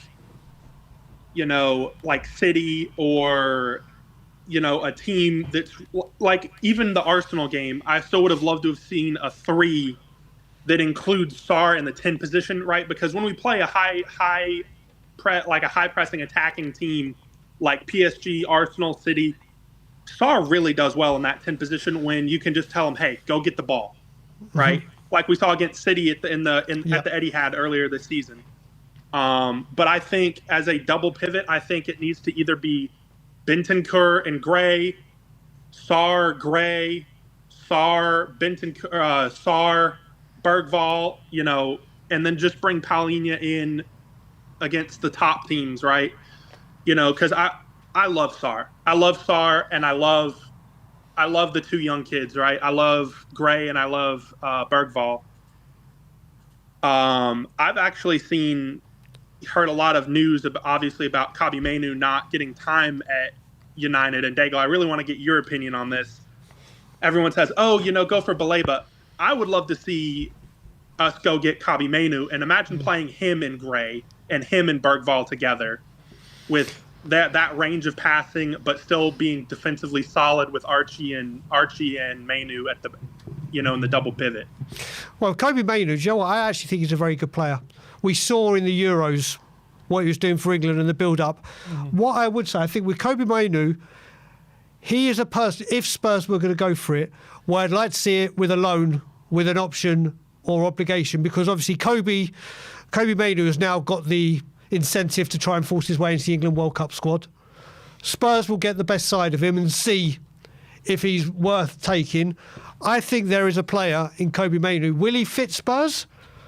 I don't know, no. But if Spurs were to say, I think that what we need desperately, especially with, I think we need to find another left back or right back. If Spence is going to perform like this at left back, and Destiny's always going to be injured, then we need to ascertain is Spence a left back or is he a right back, and then tool up for the other one. So that's where I think the main problem is. But if we were to get a Kobbie Mainoo on loan, I would welcome that move. I think that we need to get another straight up left back, because I think I have the third kit this year. It's Pedro Porro jersey. He's one of my favorite players in the team. I love the passion that he shows, and I love that he had been getting some stick recently, and he played very well today. Superb. I think superb. But I think honestly he was our player of the season last year, and just because he's so consistent, he's almost never injured. But you can tell when he gets tired, he starts to stop playing those rangy diagonal balls like he did to Maddison a couple times last year, and like you saw a little bit today. I think if you get another true left back, you can put Spence at the right, and I think he would be 10 times better than he was today, and he was fantastic today. was. I think if you put Spence on the right, I think he could be almost like a Kudus-esque type, because he loves to take on his man. He has tons of energy. But I think in January, I think our biggest need is a left back, a midfielder, and if Ivan Toney wants to come back, I would absolutely take him 100%. 100% of the time. All right, Hardy. Thanks for calling in, man. Big up to you, bro. Appreciate your Absolutely. time. Come on, you Spurs. Come on, you Spurs. Big up to you, and we'll speak to you soon. Got a few super chats before we bring on Let's the next do it. guest. So, 1 second. 0-0 at the moment at Ellen Road still. Got half time approaching there. Every time I see this fixture, all I think about is the Tony Yeboah volley. I forgot to connect the comments. Let's see if they pop up. No, they're not going to. All right, let me just read them. Wibbers says, see you in 2027, Destiny. He said he won't be out for long. Yeah, that's sort of how a lot of fans feel. Charlie Vale says, do we think we were more aggressive just because it's Brentford, or did Frank adjust regardless of the opponent? I think the latter. I don't care who we would have played today. There was a lot on the line. He knew as well. Let's put it this way. If we'd started how we'd started in previous home games, that stadium would have turned very, very quickly. It would have been a nightmare in that stadium. And yeah, we played Fulham. You can't just say just because it was a quote-unquote inferior team. Exactly. Exactly. I mean, you look at it. If we had played this style against the Fulham, against the Bournemouth, against the Wolves, you could be looking at 12 points there. You really could be. Should be. And those lesser teams where we haven't got the job done by hook or by crook or for whatever reason, today, when the pressure was really on, they come out and delivered. And no matter who it was, there's going to be that pressure. So I definitely think it's the latter. What about you? Yeah, I think so as well. I think, look, maybe if we were playing a Arsenal or City or something, maybe we don't go as aggressive. But I think regardless of maybe those teams, I think whoever we were going to face today, we're going to get it. I think Frank really got into the players that we need. This is super important. So I think it's more Frank just went for that approach today. Hardy, I guess that's Hardy who just called in, says he's been chopping and changing all season, unlike the Gray Bentancur double pivot plus an actual front three instead of two. Today, everything right. And I'll keep saying, I think for the first time I've seen the right blend and formula, the word you used, for the three. I really think that three really did complement each other. Yeah, I really thought so as well. Jay McCauley says, I judged the performance on whether it was worth waking up at 2 a.m. It was. #enough said. There you go, buddy. Big up to him. And yeah, Wibbers I've read already. All right, let's get Newell on and see what he has to say. Hey, mate, thanks for calling in. Hey, guys, how are you? Yeah, good. How about you? What do you want to talk about? Good. I want to talk about the performance. I thought today was a great performance. I know a lot of people are just saying, oh, it's Brentford, but we saw how we played against Wolverhampton, Fulham, other teams at home, and who are even worse than Brentford, and we didn't look good. So we have to give Thomas Frank credit. If we're going to criticize, we also have to give him credit. He picked a good lineup. I thought today Xavi and Kudus they showed that they are world-class players, and that this entire statements that we don't have good attacking players, we have good attacking players. We have great attacking players. And when we actually play offensive football and play through the middle and play to our players' strength, we can do a great job. I think a lot of people, and I think we also get to focus on stats. Like, we got players that are doing things that don't appear on the stat sheet. Like Archie Gray today, his calmness, his presence, his ability to drag a defender away by showing for the ball and creating another opportunity for someone else to receive the ball, that goes unnoticed, but that's very important when you're playing football. Or Kolomowani's consistent hustle and bustle to be on someone. Like those are the things that don't get put on a stat sheet, but those are very important. And even just today, just seeing, like, just being able to even see the more flairness out of Kudus was very impressive. Like he was able to actually get ball to feet and take someone on, or give it to Xavi. Like their link up play was just so good, and I was very impressed. I'm hoping that we can continue to build on this and do better. But I think this was definitely a great start. Yeah, I mean, I'm so happy, Neil, that you mentioned Archie Gray, because I think today, I've done a couple of watch-alongs in the studio, one with you, Sim, where we were impressed with what he was doing. All right, it was lesser like Doncaster or whatever, but you added stuff there like the calmness of Archie Gray there today, and we were all wanting the ball to be going down the centre a lot more and then out wide and whatever. And I've mentioned it on a few calls now. I think the Bentancur Gray double pivot complemented each other so well, and I think Archie Gray really, really had a fantastic performance today. I can't speak highly enough about his performance today.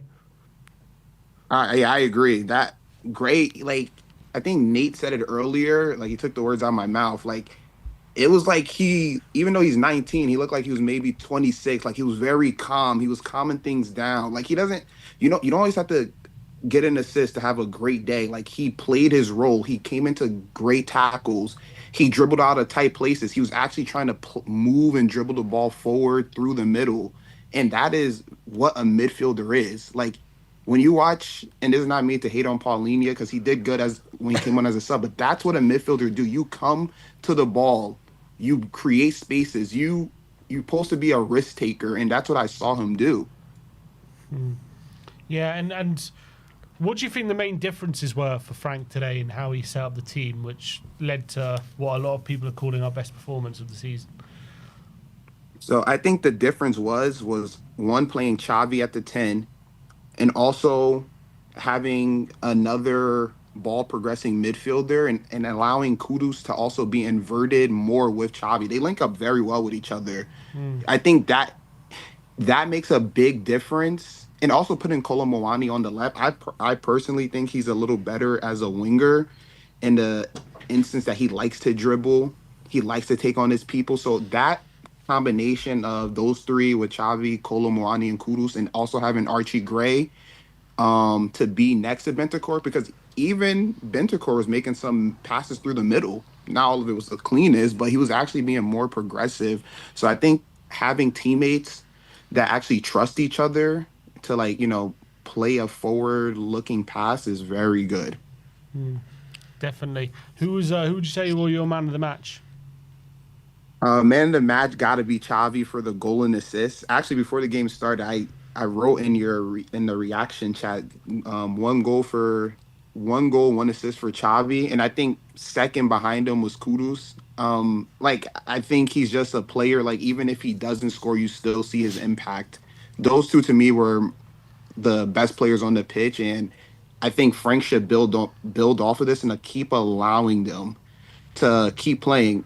And one more thing too, you need to go watch Kudus' goal against Freiburg. He can also dribble through the middle and score a Van der Ven-esque goal as well. We're going to start calling it a Javi-esque goal. Yeah, Oh, it's the Dutch connection. Yeah, the Dutch connection. Yeah. So do you feel like this is something for Frank to build on? Are you more confident we're going to see more of these performances now this season?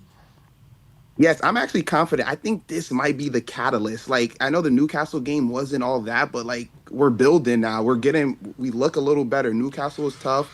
Okay, we scraped that win out. Now we look good we look good against Brentford.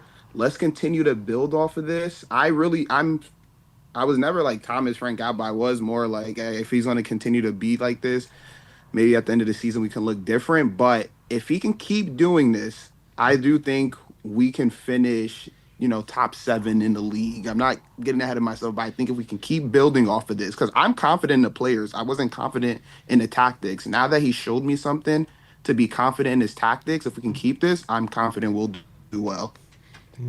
Yeah, me too. And I think we have good attacking players. It's just about setting them up to get the best out of them. Yep. Unfortunately, we haven't been able to do that so far, but hopefully we're on our way to do that. But in terms of what interesting selection today, no Paulinho again. You know, against PSG. Since that game, we've had one of Bergvall or Gray start every game, and Paulinho now seems to be not as preferred as Bentancur for the sixth position. What are your thoughts on that? I think it's due to the fact that rest, because we did use Paulinho a lot, but I also think Thomas Frank is noticing that Bentancur does play a little more progressive when he has another good midfielder next to him. And what I mean by another good midfielder, a midfielder that's technically sound, that can progress the ball forward or wiggle their way out of something dangerous.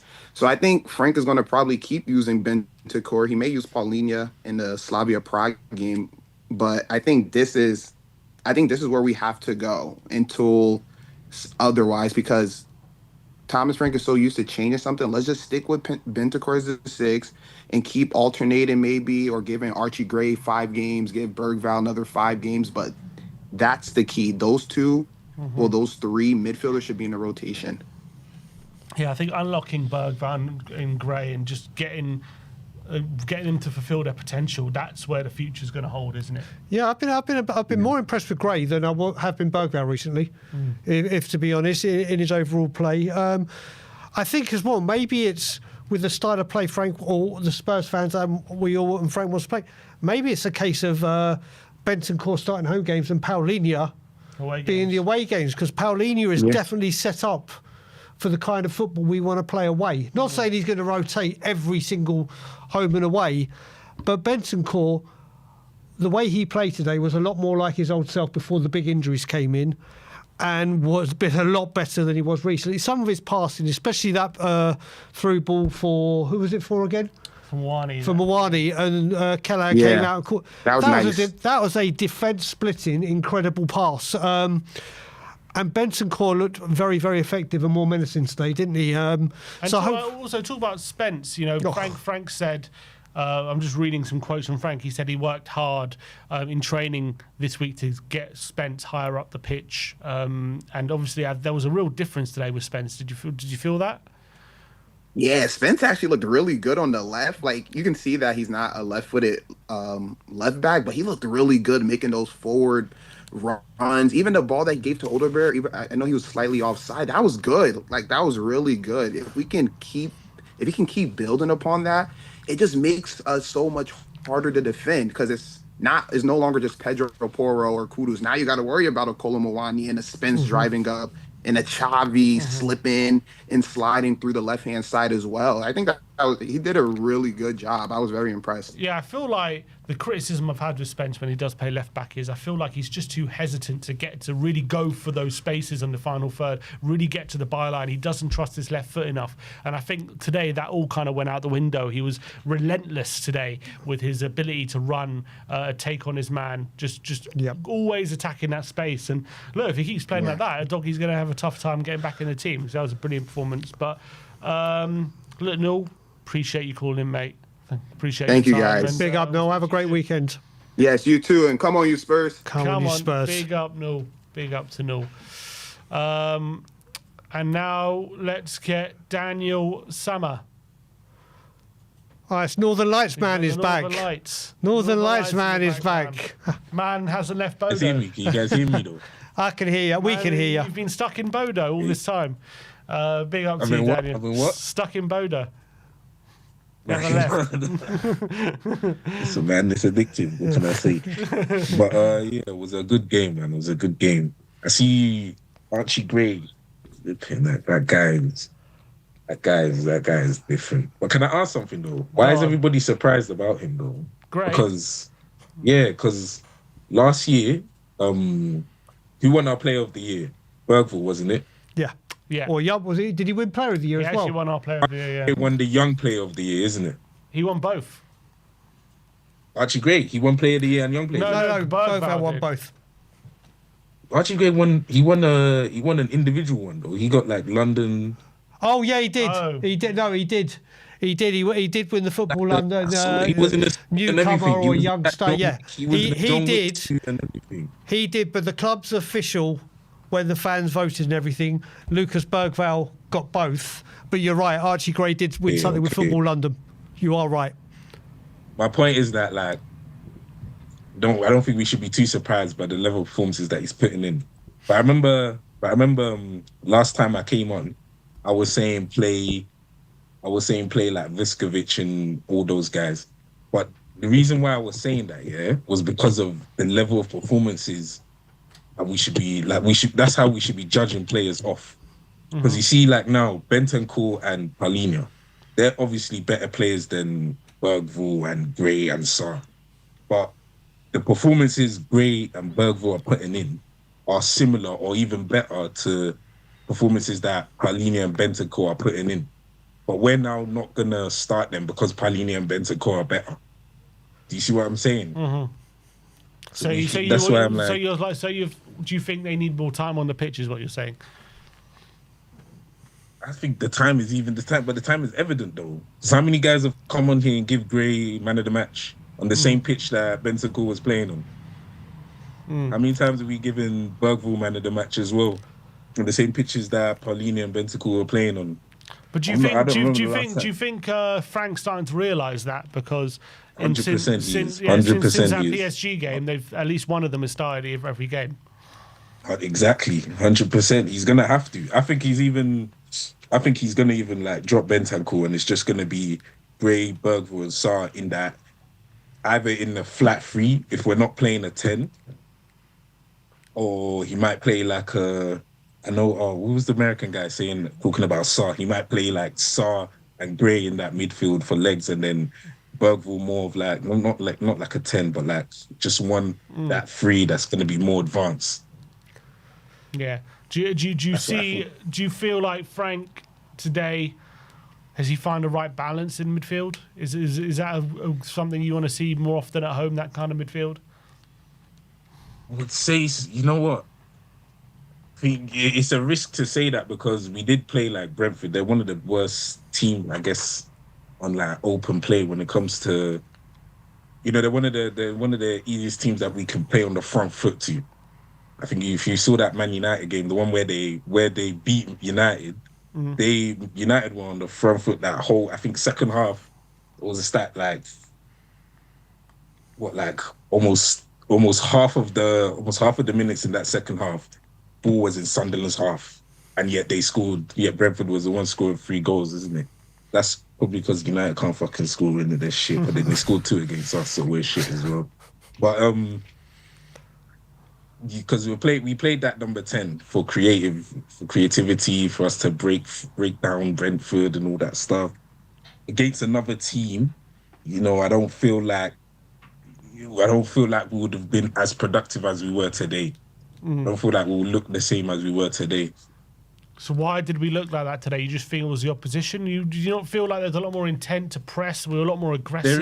There is. The chemistry is showing. Obviously that's going to come within time. There's like rhythms of play going on between like Kudus and Porro, I guess, has always been there, but you see Kudus and Simmons, even Richarlison coming into play.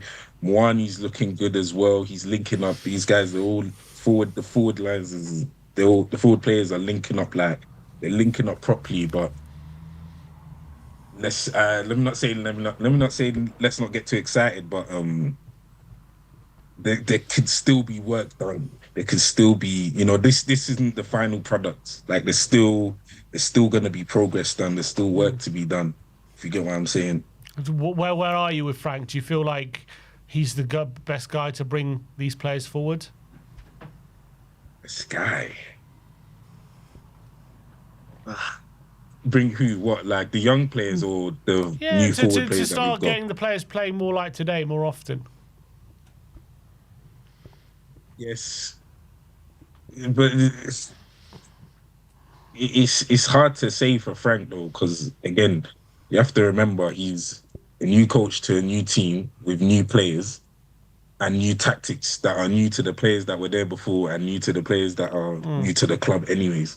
So, again, to say even give him time, like you have to consider like the time that we're giving him for the situation that he's in. You know, so I don't think it's gonna get better because of chemistry. Like it should get better anyways. But yeah, I do think it's gonna get better. To say he's the best, though, I don't know. Say he's the best. What do you think he's the best? No, not necessarily. I don't know yet. I think Adam, I've had big question marks. Going into today. Today was a massive. Well, was a good step forward, beating Brentford. I really like what I saw, but it's about doing it more often. It's not about just doing it in a one-off game. So, look, exactly. That's what I'm saying. That's what I mean by like the final product. I want to give him time, and he's going to get time. I believe anyway. I don't believe 100%. I don't believe he's going to get a season. He's going to get a season at least. The board. He's going to get a season at least. Just going to sack him. I don't think they're going to sack him unless the form really does turn horrific. Like I don't think. One thing that scares me about Frank though is that. Obviously, he was managing at Brentford, and now he's at Tottenham. We don't just sign players, to suit his tactics, or sign players, because of their ability. Like we also, because we're a top 6 club, like we sign players based on profile. If I could, like how they say about the NBA, like franchise players. Like we sign players like that. Like you see someone like Tell, literally just because he come from Bayern.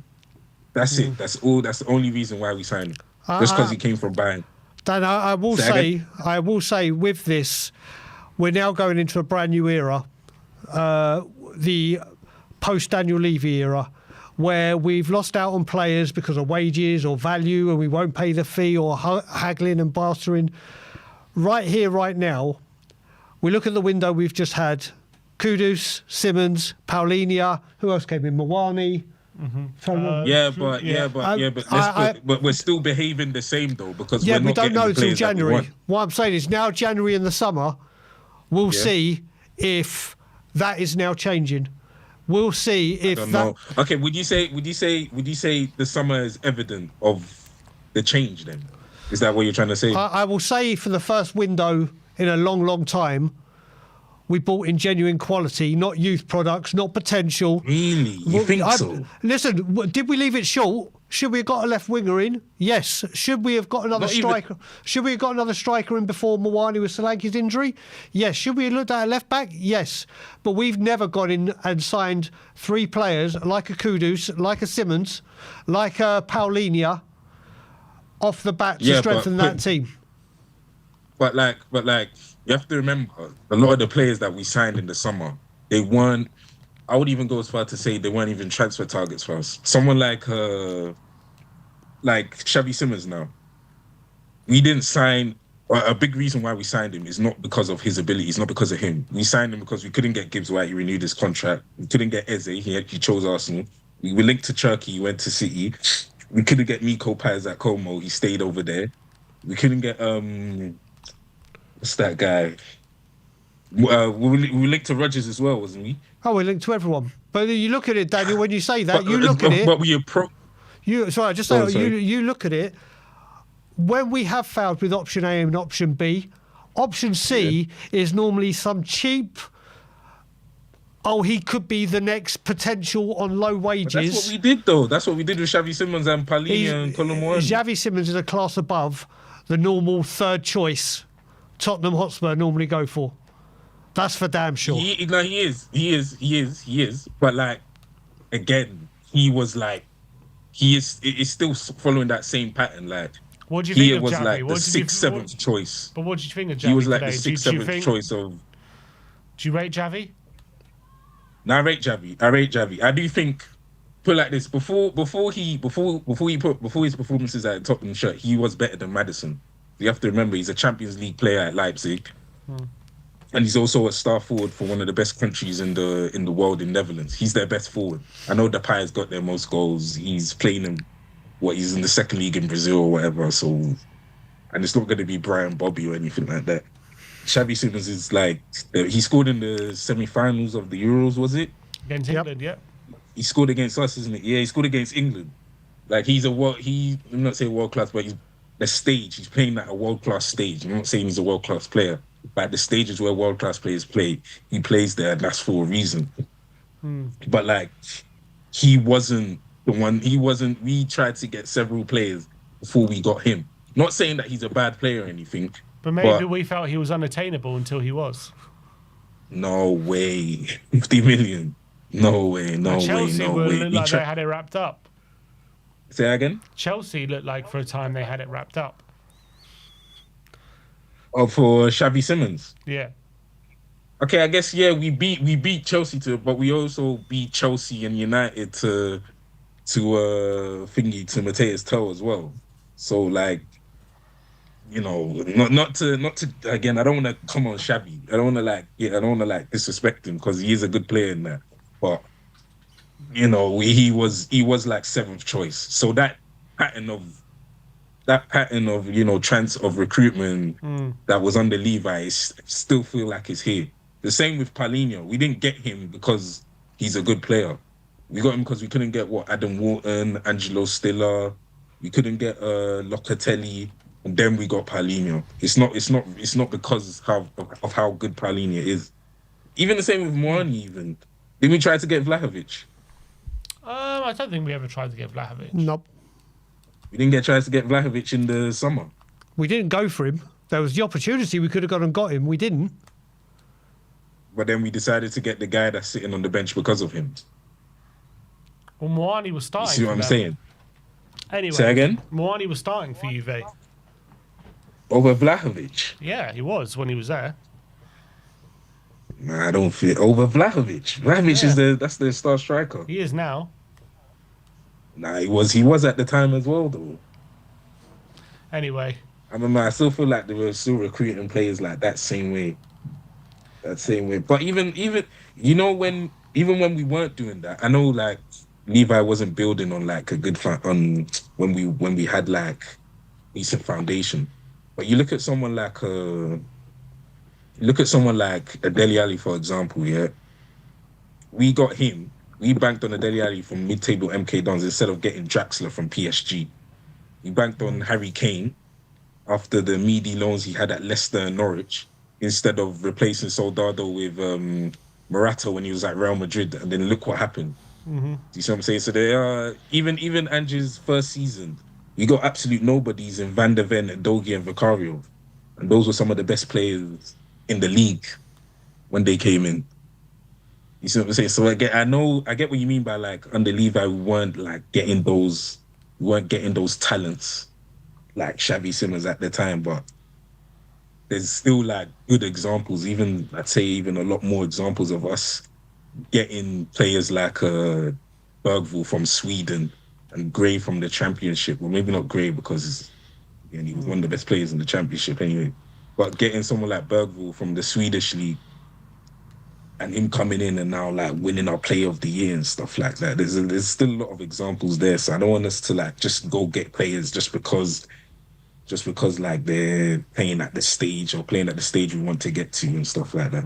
Anyway, look, Daniel, we have to move on. Unfortunately, we're getting pushed for time, but appreciate. Sorry. It's all right. Come on, you Spurs. Appreciate you calling in, mate. Thanks for your time, and we'll see you soon. See you later. Enjoy the Northern Lights. Just a quick score update. Liverpool 2-0 up now. I got 2-0 up. Hugo Ekitike with a quick fire brace, putting him 2-0 up. All right, let's get on someone who's been at the game. Let's see if he was booing or was he cheering. Let's see what you were saying. Let's get Ben on. All of a sudden, I feel very Frankish. Come on. Thomas Frank is cooking. Damn fucking right, brother.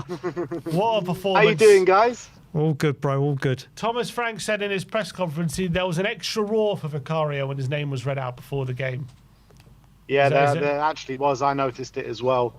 Heartwarming moment. The fans turned up today. The players turned up today. The manager turned up today. Look, as a performance, there's not much more that we could ask for. This is what we've wanted all season. This is what we've been calling for. Play on the front foot, create chances, and I think we absolutely demolished Brentford today. It was such a great performance, and I think the only downside today, if you want to criticise anything, is that we weren't clinical enough and didn't score enough goals. Yeah, we created so many opportunities. Right where the doctor ordered, wasn't it? You know, going into this game, we were talking about Frank being under pressure, our horrible home form, his old club Brentford coming to town. Like the stories write themselves. So it's exactly what we needed, wasn't it? Absolutely. And you know what? A lot of people I'm hearing saying it's only Brentford, it's only this, it's only that. But those same people, including us, I know we predicted wins, but we were very fearful that Spurs were going to drop points today because of the story that you're talking about. But all those people that say it's only Brentford predicted losses for Spurs to lose this weekend. And Spurs are going, it's too quickly to say if Spurs are going in the right direction or not, but we're definitely on an upward trajectory. We've taken a point from Newcastle away. Not the greatest performance. We probably could have lost, but we hung in there and we got the point. Well, we've just got our first home win since the first game of the season, and then probably our best performance of the season as well. And look, maybe against Man City away we've performed better, but this is the first time this season under Thomas Frank that we've played a team that we probably should have beaten, and we've absolutely just wiped the floor with them. We can hardly conceded a shot today, and we were just creating chance after chance after chance. Archie Gray, oh my days, I thought he was running things in the middle of the park. And Javi Simmons, the run continues, the stats continue. 10 games now with Javi Simmons. I think it's 1-7 and played 9 without him. We haven't won. He played his best game, and hopefully that's the birth of his Spurs career tonight. You know what, Ben? Obviously you were there. I think from minute one, Spurs set out what they're all about today, isn't it? We've seen it before where we started off brightly and then it's just petered out and we've just gone into our shells and just been slow to move the ball. I heard you last night in the panel show saying that we just want to see stuff through the middle and then going out wide, variations. Well, from minute one, the first half when everyone was saying, we've been 4 games without a shot on target or a shot, where we literally blew them away from that first half, didn't we? We were fantastic. No, we were. Like I said, I was talking to Danny throughout the game, and we were having jokes about XG during the game. We were having jokes about the players. Just after Richarlison, I don't know if you saw it on TV, but Richarlison plucked one out. Unbelievable control. Yeah. The best control I've ever seen Richarlison do. I just turned around at Danny and being like, these players can't control, can they? It was brilliant. But not many 100% miscontrols today. Not too many miscontrols today. Yeah, I know. Don't worry, I made him know about it as well. But 100% what you're saying. That's the first time I've seen us this season, at home particularly, just dominate a team from minute one all the way till the end. And there was not one moment in the game that I was worried that we were going to lose it, because you could see the players were just. I think the players came out with a point to prove today, and I think that was clear to see. And Thomas Frank got his tactics spot on, and that's what we've been calling for so long. Play on the front foot, have a go, be aggressive, win the ball high up the pitch. That's exactly what we were doing. Everything was spot on. I can't fault anything today. Yep. Yeah, and then today it was more proof as well. You can play a more offensive lineup. You don't have to always look for that protection, and you can be brave with your selection. And if you ask these players to go forward and be aggressive, that's what they can produce. Yeah, unbelievable. I love the dynamic of Randall up top, Kudus on the right. They were all just fantastic, weren't they? They really were. Randall Colomwani could have had a goal today. I think he missed one in the first. Yeah, he missed one in the first half, which should have put in the back of the net. But that shouldn't take away anything from his performance today. How many times did that guy win the ball high up the pitch? He ran his absolute socks off for the team tonight. He was incredible, and I think he was a major reason why we had them penned in to their half so much. And also, I think I was saying before, it's no surprise to me that as soon as we've got other threats from other areas of the pitch, look how much better Kudus looked as well.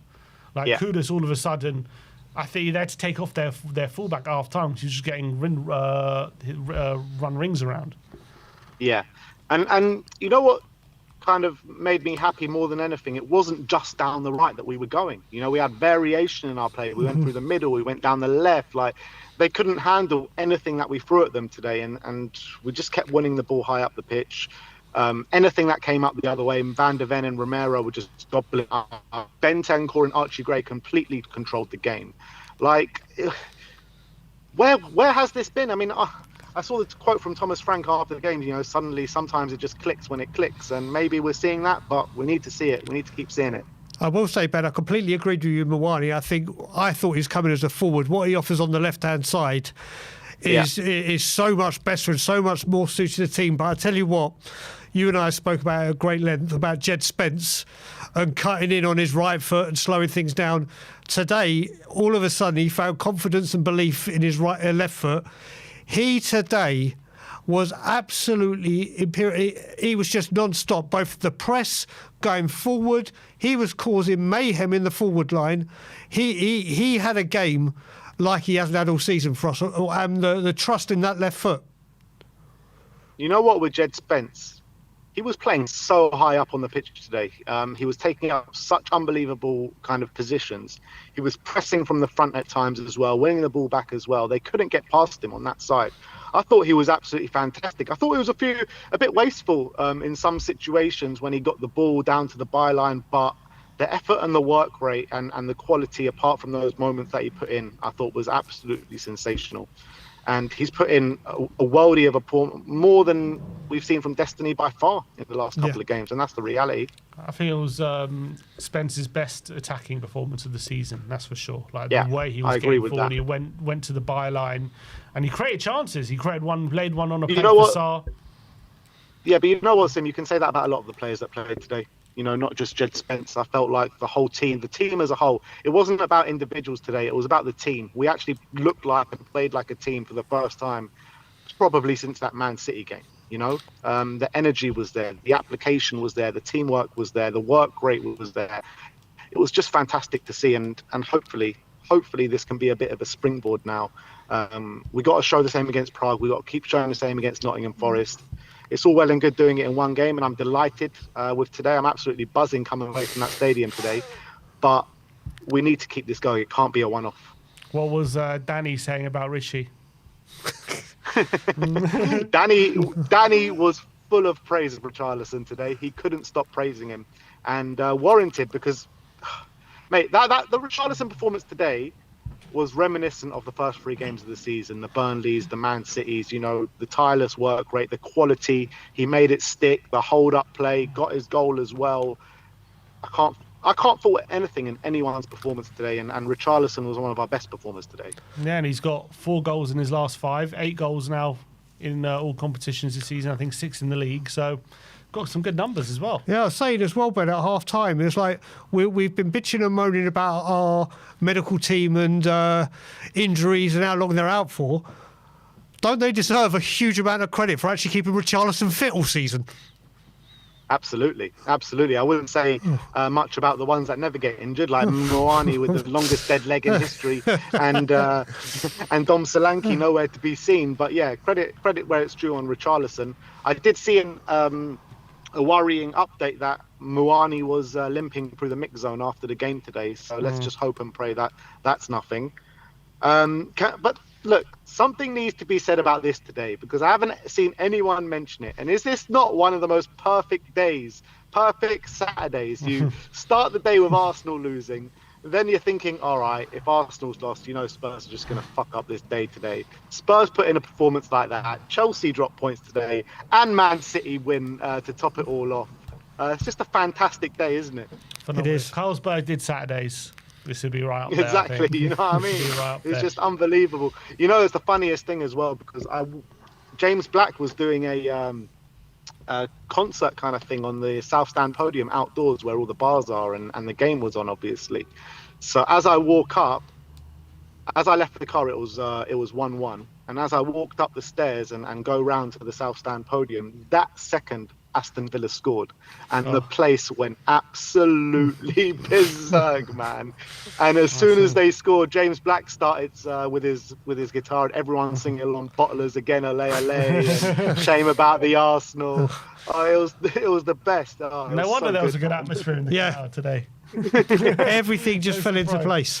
Incredible. And in terms of like Frank, do you feel like ever since we talk about that PSG game, as something, there was a bit of a change in that one, but ever since then, one of Bergvall or Gray have started every game now, and Paulinho seems to be out in the cold a bit. Do you think something's flipped, a switch has flipped with him since that game? Maybe. I think. Look, he was playing Bentancur and Paulinho a lot at some stage of the season, and I think a flip did switch at some point where he says, "Look, I'm just going to play one of these guys." Now it seems like he favours Bentancur over Palhinha. But I think that's the beauty of having both Bentancur and Palhinha. We all said that they shouldn't be playing together, but certain games call for certain players. And Palhinha is definitely going to be more valuable in some games, and Bentancur is going to be more valuable in other games. And I think Bentancur, we've criticised his performance over the last couple of weeks, but he responds and put in a performance like one of his best performances of the season. So with Bentancur, it's all about consistency because he hasn't shown that over the course of the season. And we need to see a bit more consistency from him. But if he can play like that every week, then it'll be hard to keep him out of the team. Well, you add to that as well, Ben. We were talking about it in the studio. You bring a Palhinha on at 2-0 just to shut up shop and cause havoc, just hold everything. He was brilliant when he came on, by the way. He was just involved with everything, wasn't he? Like, it was like, you're not getting past me. So maybe that's a strategy going forward, and maybe, like I said, sim away games, he starts a Palhinha over a Bentancur because it's more set up. But it's like you said, it's vital to have the pair of them able to rotate with each other, isn't it? Yeah, exactly. And that's exactly what I was telling Danny next to me. I was like, look, the players aren't so bad after all, are they? They're capable of a good performance from time to time. And, hopefully he acknowledged that. There was no verbal acknowledgement at the time, was there? Maybe there was just a smile. Was there any general feeling about how fans were feeling about Frank after the game? Only asked because you've said before, after the game, a lot of people are saying that they don't try. They're not sure if people are saying he's not the guy. But was there any sort of? I don't think there's any sentiment towards Frank after the game. There was just a lot of happy faces where we've bloody fine. That was my first win I've seen in the Premier League at home this season. Because I didn't go to the Burnley game. I was doing a watch along. So this is actually the first game at home I've seen win all season. So I think everyone's just focused on that, and everyone's just happy. Everyone's delighted that Arsenal lost the game as well. It's just it was a very happy stadium today. Songs throughout. The atmosphere was decent, and that's what happens if the team put on a performance.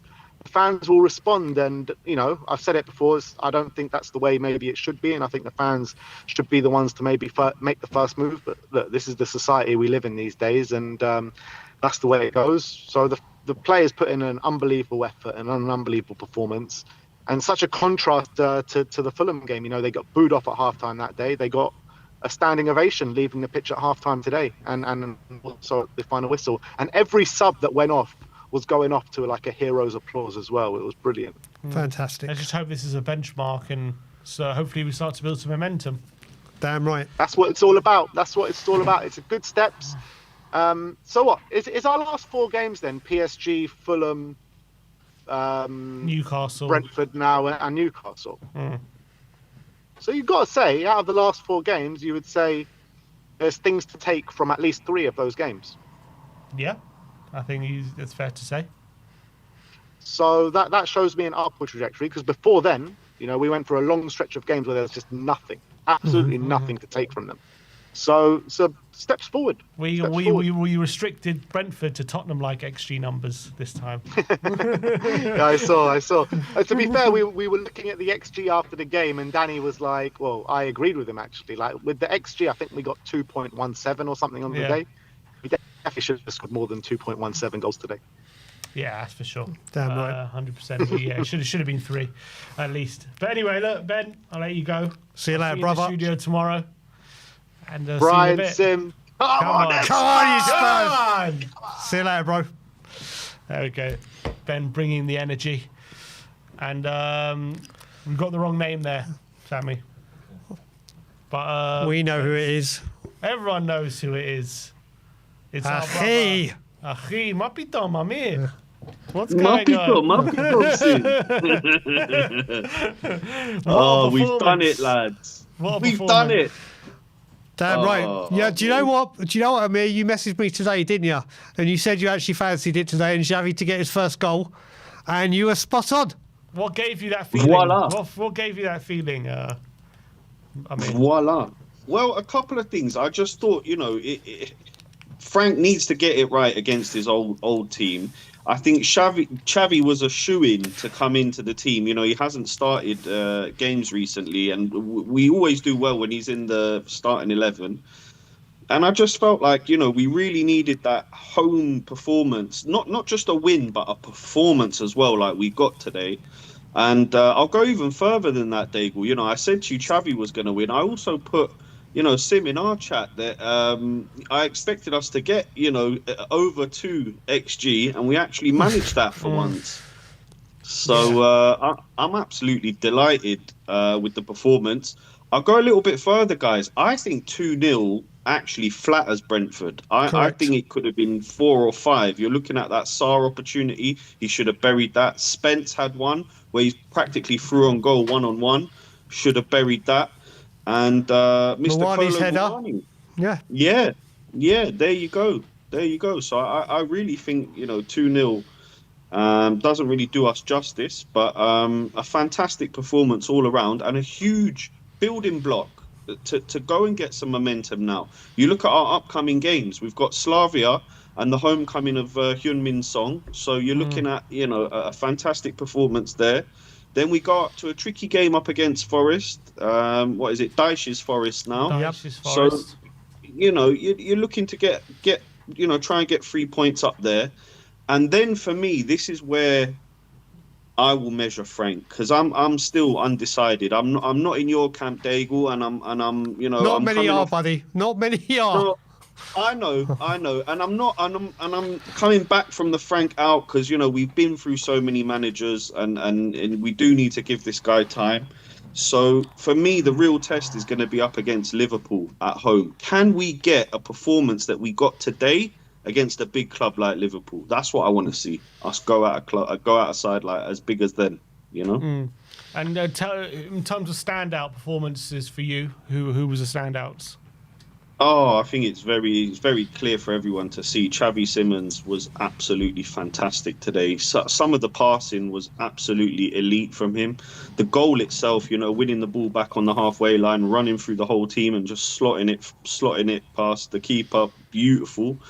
But apart from him, I think he deserves a huge amount of praise is Mohamed Kudus. I thought he was sublime at times. Some of the touches, some of the flicks and tricks he was doing, absolutely incredible. Probably deserved a goal as well. I'd like to see him, take on his defender and come in a little bit more and maybe have a shot every now and again instead of just going down the line. But, he scored that goal where Odebear was offside. Unlucky with that one. But those two deserve, the world of praise. And apart from that, guys, I really thought everyone on that team played really, really well today. And some of the players we've been slating that have had, not the best of time recently, people like Porro, people like Spence, I thought were phenomenal today. Really, really positive performances all round. Do you know what I'll mention as well, Amir, bro, when we're talking about Xavi? We were mentioning it during the game. His defensive work has always been good. He gets back, he helps the team. But do you know what? There's a lot of that today, which also started his goal. But he also puts his head in dangerous positions. He doesn't shy away from anything. And sometimes we've seen a good defensive display from him. Sometimes we've seen a good attack, like against Copenhagen and United. Today, he just gave a bit of everything, didn't he? Yeah, he was phenomenal all round. What a performance by Xavi. And, you saw him, that ball for Richarlison. I mean, talk about putting it on a plate, that's what you want as a striker. I know Richie catches so much heat, the pigeon can be kind of sometimes the fans' worst enemy, he's scapegoated a lot. But those are the kind of chances that you need to put on a plate for him. That's what you want to see from the likes of Xavi, from the likes of Kudus, from your likes of Muani coming off the left and Odebear as well when he came on. Those are the kind of chances that you need to be making for Richie, as well as crosses and headers and that kind of thing. And, if you get him 2 or 3 of those chances a game, I think you bury them. And if I was Frank, I'd be sitting there and I'd be saying, Well, Richarlison, you've got 8 goals now. I want you to finish at 20 or above by the end of the season. Put some targets on it as well. With the likes of Kudus, with the likes of Xavi, I'm quite a target-orientated person. Why not give them targets? Kudus, I want you to have 10 goals and over 10 assists by this date. Xavi, I want you to have this number of assists. Get these players chasing targets and really pushing on in their careers. one more player that I think, quite a few have mentioned, but honestly, I think he was key to everything we did today, and that was Archie Gray. Him in the middle, absolutely phenomenal. The bite in the challenges, spreading the ball around, cool, calm, collected when he was on the ball.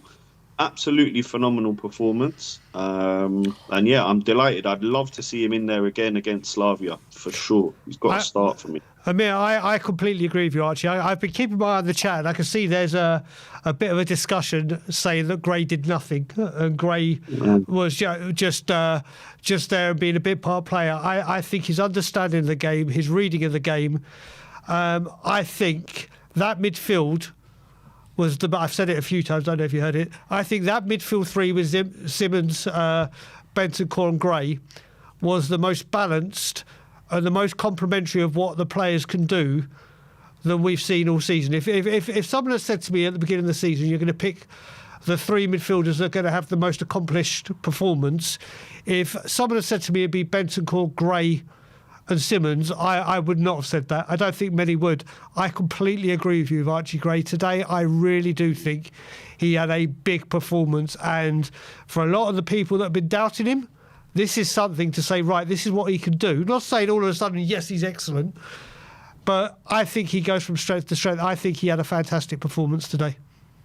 Absolutely phenomenal. And those who are saying that he didn't really do much, I don't think you were really watching the game, because he was in there scrapping for every single ball, winning second balls. He was also picking up really good positions. Where we were getting into the attacking third, he was getting into wonderful positions, and also coming deep and collecting the ball off being an option for Romero van der Ven as well, collecting the ball. I thought he did really, really, really well today. And yeah, I hope he goes from strength to strength. Our young players are really stepping up, your likes of your Chavis, your Greys, and that's wonderful to see.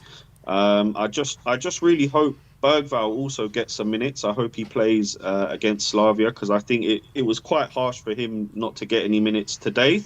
But that we've got such a deep squad these days that it is hard to spread the minutes all around. Sar's another one, who used to be more of a starter, and I think he's probably finding it a bit difficult coming off the bench. I think that chance he had as well. You should be burying that really. But yeah, you've got to spread the minutes around a little bit. Be careful with players. Don't overuse them as well. Maybe give Richie a little break against Slavia and give Muani a chance to go up top. I don't know. You do have to manage that. We all know what happened last season. By February we had about half of our squad out. So yeah, I hope Frank does manage that well. I mean, how do we harness what we saw today and start seeing it more often? Is it a mentality thing? Is it a player selection thing? Or how does Frank get these performances out of this team more often? It's the 3 M's, Sim. The 3 M's: mentality, momentum, and motivation. You need those three to keep this kind of trajectory going, right? You build the momentum by winning on Tuesday, winning again up at Forest. The mentality, if it can happen any football game, right? You might, it's happened to us last year in one of the group stages. You could get a silly red, yeah. But you fight through that and you still win the game. And motivation, I think that is key in any type of elite sport. I want to see these players be motivated the way they were today, hungry, ambitious, fighting, scrapping for every ball. That's the Tottenham I want to see. I want to try and forget about those Chelsea and Arsenal performances and look at what we can do going forward. So I think if we get those kind of things right in the upcoming games and lead that into the new year, into 2026, let's see where it takes us. We've got to be positive.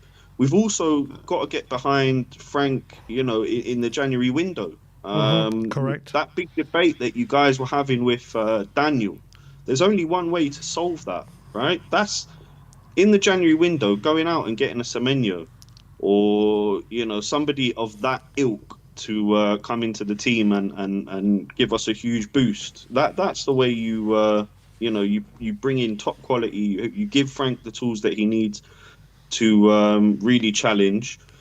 And for me, guys, no one's really mentioned this. But we've got an FA Cup to fight for. It's been 34 years. Is that right? It'll be 35 Something like by that. the time we get to it. There you go. So that's a hell of a long time. We broke the duck with our European trophy, 41 years. So why not go and break the duck with this FA Keep Cup the and trophy go all out? momentum going. Why not? Mate, the FA There Cup is you everything go. to me.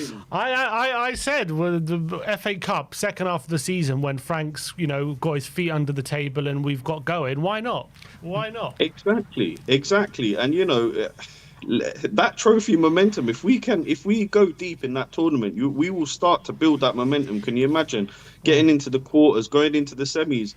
And then a nice trip to Wembley, it will be incredible. And that will be something that all the fans, then, all this Frank in, Frank out, you won't have any debate about that if he brings home an FA Cup in his first year. Absolutely not. Damn right. The FA Cup is everything to me. Everything. So I actually thought last year, because I get superstitious, I thought, you know what? Unfortunately, we had the passing of the late, great Terry Venables. And I thought, Spurs, go write your names in history and go win it in the same season that he passed away with the last man that won the FA Cup. And I thought, it's written in the stars and fate and all that. Mate, I would give anything to win the FA Cup. I love that trophy. It would be incredible. It would be, Dave. It would be. And the thing is, you've got players now in that squad that know what it takes to win a trophy. They are winners. They've got it built in their DNA. So Frank just has to harness that. The board need to give him the tools in January, and let's go for it. Why not? 100%. Let's dream big. Big up here. Good to see you, my friend, my brother. Yalla, See you soon. Good to see you guys too, and take care and have a good week. And you, bro. Nice to see you, Amir. All the best. Crazy game at Ellen Road. It was 2-0 Liverpool. Leeds then pulled it back to 2-2. And now it's 3-2 to Liverpool. Dominic Szoboszlai giving them the lead. I have to say, it was 2-0. Yeah. And then we've been doing this fan show. I just turned around and saw 2-2. I was like, what the hell? What the hell's going on? And then that third goal, bloody hell. Absolutely crazy. Liverpool giving up a 2-goal lead and now reclaiming the lead. Let's get 6-yard box on. Hello, buddy. How you doing, my friend? Good to see you, man. Good to see you. How you doing? Doing well. It's been a good day today. It's been a good day so far. Spurs have put a smile on our faces. It's been good. It's been good, man. That's what we want, really, to be honest. We've been waiting for that for a while. Today, you can see the way we set up from the start. We pressed high, won the ball high. And, I always say formation don't win games. It's your intensity that gets you over the line most times. And today, we really set our stalls out and then, just have a little bit more quality in terms of Javi. And, we took our chances and, wrapped the game up. Although I thought maybe in the second half, I think the changes were a bit baffling for me because I was thinking, unless Johnson was injured, why play Sarr on the right? He's not going to take on anybody. He's not going to beat anybody with the pace or anything like that. So I think that gave them a little bit more, gave Brentford a little bit more control of the game, which was a little bit dangerous, So, but we got the job done at the end of the day, which is, that's all that counts, really. For you, could this match and performance be a turning point for this team? I think Ben said we were cooking earlier, though, but I don't think we are cooking. I think we are just boiling an egg or something. I don't think we are cooking. I don't think we are cooking yet, but But yeah, it's always good because anytime you win a game of football, it gives everybody confidence. The players today, they just felt like, like they were just, doing tricks and all that kind of stuff.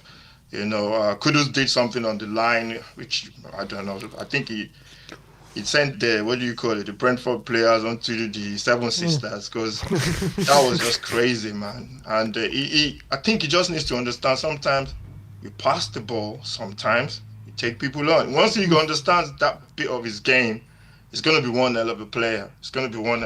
So, but yeah, I think the manager he needs to show that, especially at home, that we are not afraid to bring the game. We want to win this game, and we are not afraid to lose. But for you have to take that risk, especially at home, because we got to build that confidence at home. And you can see the fans; everybody was so happy today, and that comes with good performances. You know what, Joe? You say as well. You got to remember, forget who it was and who we played or whatever. This home form and the calendar year and us only winning 3 games has obviously been a huge grey cloud around the club. In fact, the home form has been an issue since we moved into the stadium, apart from Conte's first half of the season when he came in and we got the Champions League. It had been a massive thing about playing at home. And yes, some of the performances we had this season were inexcusable at home. I can see that. I recognise that. But like you said, today there was a lot of pressure on the manager, on the players, especially after recent performances.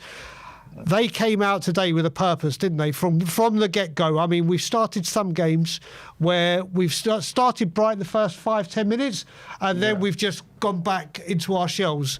I think today, like you said, the key word, which you said, is intensity. We were just on them today, weren't we?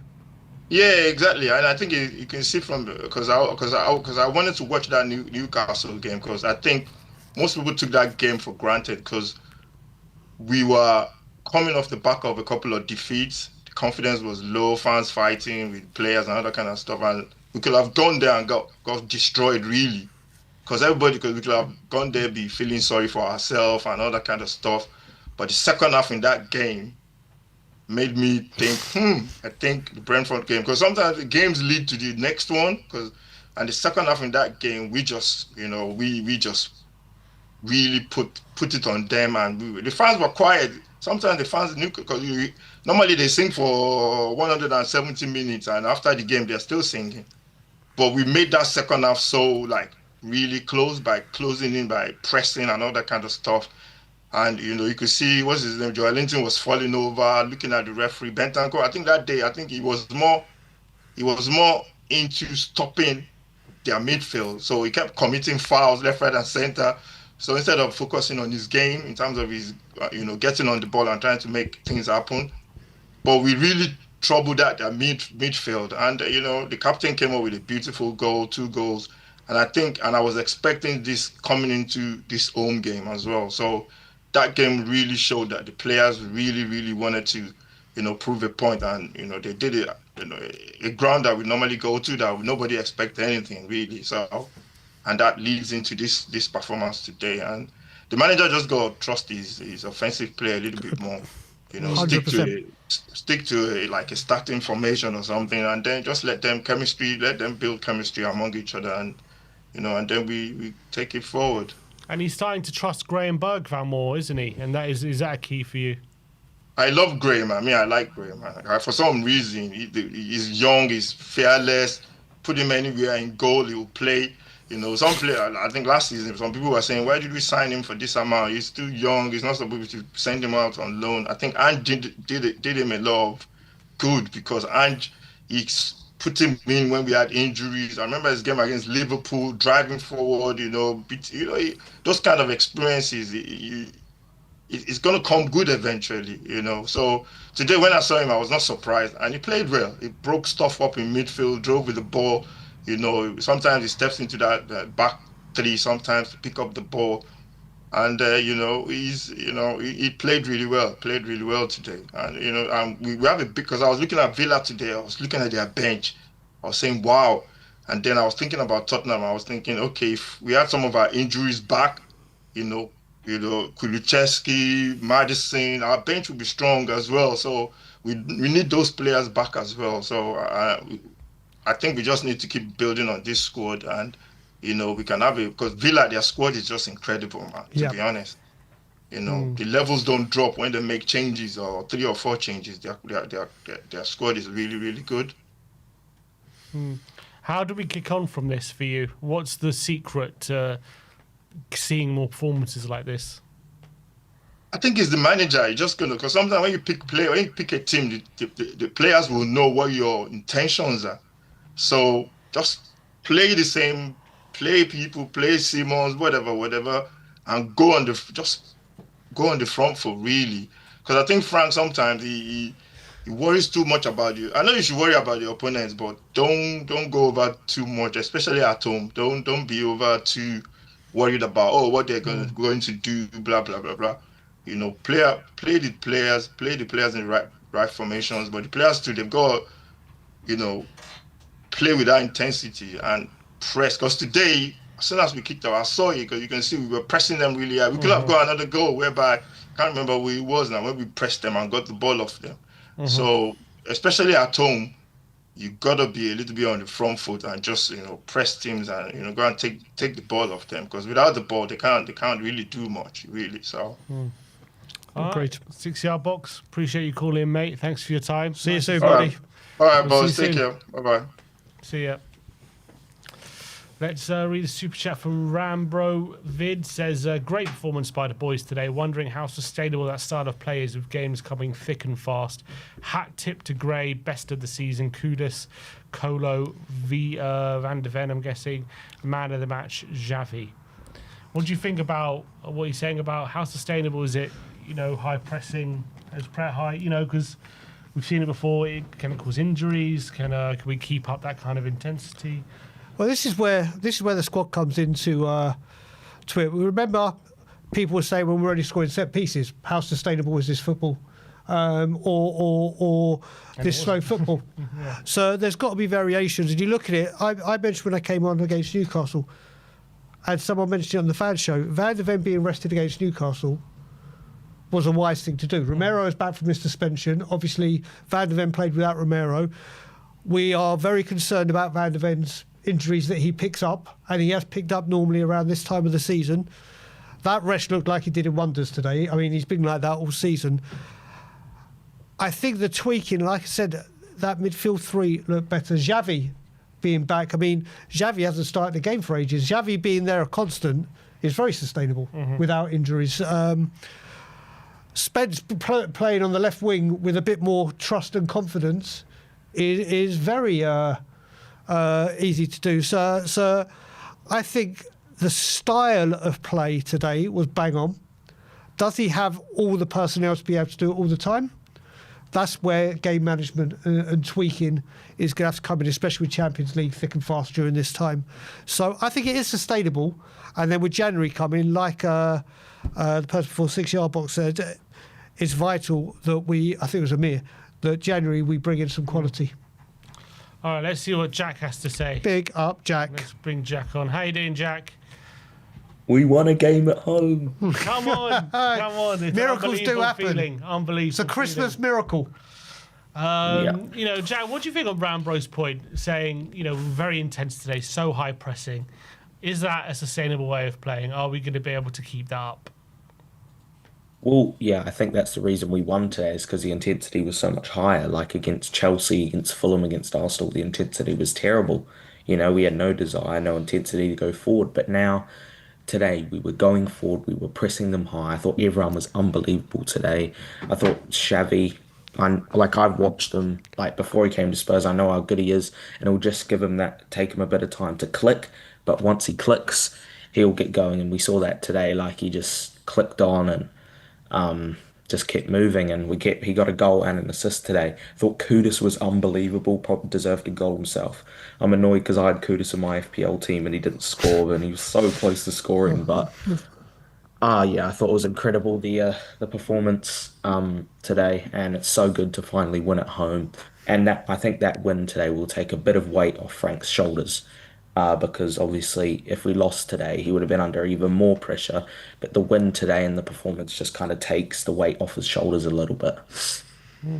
And in terms of that pressure, how do you feel going forward? Do you think we stick to this way of playing? Do you think he continues to tinker? How do you feel he reacts to this kind of performance? Well, I mean, if he obviously saw that it worked today, right? And he's going to go, okay, that worked. But he's not really going to play that way against, you know, a PSG or an Arsenal or a Man City or a Liverpool or someone like that. He's not going to really press like he did today, like it was so good today. But, like, you know, like that was like under Ange last season. That was similar football. But like when it works, right, it's unbelievable. When we go forward, it works, the high press, But when it doesn't work, we're really open at the back. And luckily today it worked. But I think he will continue it going forward. He'll at least see how much better intensity there was. And I think that's part of the reason we won today. I thought every player stepped up today. We've got a Champions League game on Tuesday night, is that correct? Yep. Yeah, so I think he'll probably make a bit of rotation for that game. I think he'll probably play Saar. I think Bergvall probably comes in. I thought Gray today, unbelievable. Like, a lot of people were saying he didn't really do much, but I thought he was pretty good. I thought Bentancur was pretty good today. He's had a few shaky performances recently. Just trying to remember as well. I thought Mawani was incredible as well. He's so skillful. Did you guys see that move, like when he was in the corner and he did like that little skill and like still kept the ball when he was like in the corner? Yeah, that was incredible. Xavi, like I said, was incredible. Mickey van der Ven doing what he does best, sweeping up. Jed Spence flying forward. I just thought everyone was incredible today. It was really, really, really nice to get a win today, and I think that's our second home win of the season. Hopefully we can build on that performance. This performance can't be a one-off. We have to actually look at it and go, okay, we need to build on it, because there's no point winning today if we don't build on it. So yeah, it was really, really important to get the win today. Jack, let me just ask you, you were saying about how we can't play this way against the bigger teams, which to a point I understand, because if you play that way and you make mistakes, you're going to get punished. That part I get, but you know what? We look at the performances against Chelsea, against the Filth, and let's put Fulham and a few others in. If we had put in that kind of performance, yes, we're against better opposition, but we would have given them more to think about. We would have been, you look at it against, in some of our biggest wins, with whoever the manager be, about with these big teams, is when we've got, all right, we're Tottenham Hotspur, we're playing this way, and not worried so much about, not saying that if we played like this against Arsenal, or let's go to the Chelsea game. I reckon if we played this way against Chelsea at home, we would have been a lot more in that game. There would have been, the fans would have been on side. I think that would have been, and the level of performance, Spurs fans would have come away from it and said, you know what, we lost, but that's what I want to see from my football club. So I know what you're saying against the big teams. We have to be a little bit more cautious when playing this way. But I think we should be doing this a bit more often, but obviously with a little bit more respect. Like, you know what I mean? Sometimes Thomas Frank has given too much respect about let's not lose the game more than let's win it. Well, today he said, right, we're going all out, we're going to win this. If he can find that blend between the two for the bigger teams, I think we'll have much more results. Yeah, I think you actually got that spot on. I think, obviously you're not going to play, like I said before, I don't really want to play like that against a big team like Arsenal, PSG, Man City, Liverpool, whatever. But I think we need to have more intensity going forward, like exactly what you said. Like, I think I agree with you against Chelsea. Against Chelsea, we were terrible. Yeah. But, if we played like that today, we probably would have conceded a few more goals against Chelsea, but we would have put them under the pump. Like, Frank is always like, I feel like Frank's, like you said, I think Frank's done this all season, as he's gone, especially against like the big teams, he's gone, okay, let's just try and not lose rather than let's try and win this, And I think today he was like, okay, boys, let's just go and win this. And he definitely did. I mean, the intensity, like I said, the intensity was so much better. We, like, the first few minutes of the game, we were popping the ball around, playing balls out wide. It was so good to watch. But I think as well, I think we can play like that against a big team, but we just kind of, I don't know if this makes sense, but we can't do it like an Ange way. We can't do it in a way where everyone pushes on and then, like, because if we play like that against Arsenal, we get hit on the counter attack, we're cooked. Like, it's just as simple as that. But at least, doing that, we show a bit more fire going forward, because this season, besides like Burnley and Man City and maybe PSG as well, we've just shown like no fire, going forward. And I think we could get punished if we played like this today against like an Arsenal or whatever. But at least, we're trying to do something going forward, if that makes sense.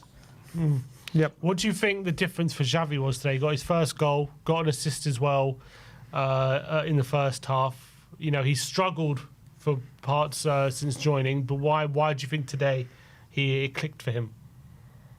Okay, so this is actually an unpopular opinion. I think it was the right decision to not play Xavi against Newcastle, and a lot of people were saying, "Oh my God, he hasn't started, whatever." If he plays in the midfield against who is it? Joel Linton, Bruno Guimaraes, Tonali, he's going to get bumped off the ball so easily. Like, but if you play, against like Brentford today, Brentford are more of a sit back team, defend, and I think that's where Xavi shines. Is he's very good at like driving into space and unlocking teams. But I think against Newcastle, he didn't play him because Xavi's just still adjusting. Like Florian Wirtz is a prime example. Brilliant technical player, but not, the player that's like, he's still adjusting to the Premier League. That's the complete same with Xavi. He was a lot better today because Brentford, A, aren't as strong of a team as Newcastle, and B, like they're like sit back and defend. Their midfield is not going to be under the pump. Like I like what Xavi did against Arsenal when he came on at half time. Actually having some shots and actually asking questions. But I think today he was just a lot better because of how much more freedom he had in the middle of the park. And I think people are actually going to realise, or not maybe realise, but I think when we start to play, like I think we've got Liverpool in a few games, and I think when we play them, if he plays Xavi and Liverpool play quite a compact midfield, he's not going to have as much space. But I think against Brentford today, he was good because he had so much more space and time to do what he does best instead of playing against like I said before, Tonali, a Guimaraes, a Joel Linton, and just getting absolutely nudged off the ball and bombarded. But I think he was a lot better today because he had a lot more freedom. But yeah, it's so good that he's on the score sheet. He's got a goal and an assist now. First goal for the season for him, which is always very nice. But yeah, I think he was a lot better today, and I hope he uses that going forward. All right, Jack, appreciate you calling in, mate. Thanks for your time.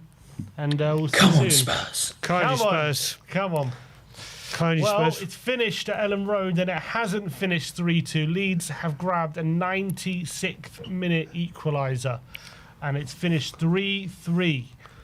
Slot, his poor run of form continues for him, and it's a brilliant result for Leeds. So not only is it a brilliant result for Leeds, but do you remember when we won there? And it was, it's only Leeds.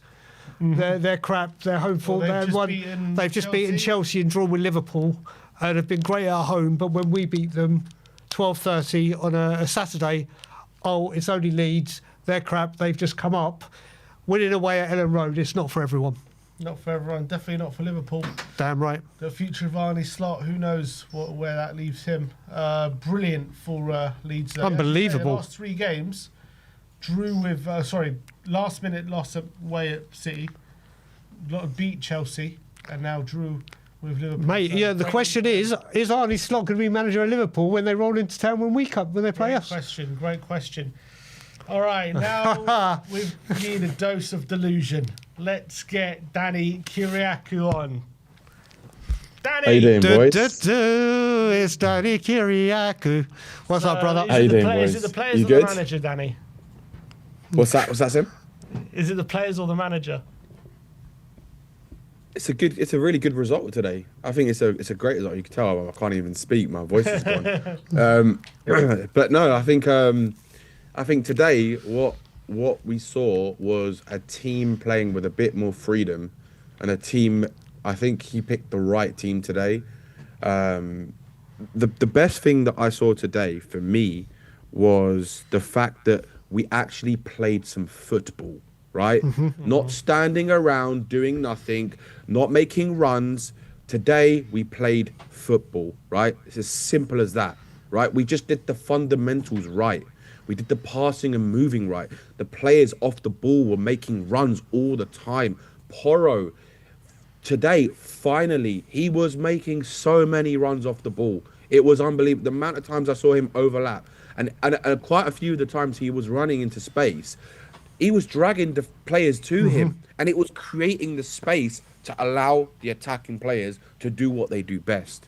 And for me, that's what I want to see every single week. Today, we just saw a team that Thomas Frank kind of said it perfectly, summed up the whole game perfectly. It was a team that seemed to be on the same page today, and it was actually a team playing football today. Not 1 or 2 players playing football, and then the other ones, you don't know what they're doing, and you think they're not even professional footballers or shouldn't even be on the pitch, right?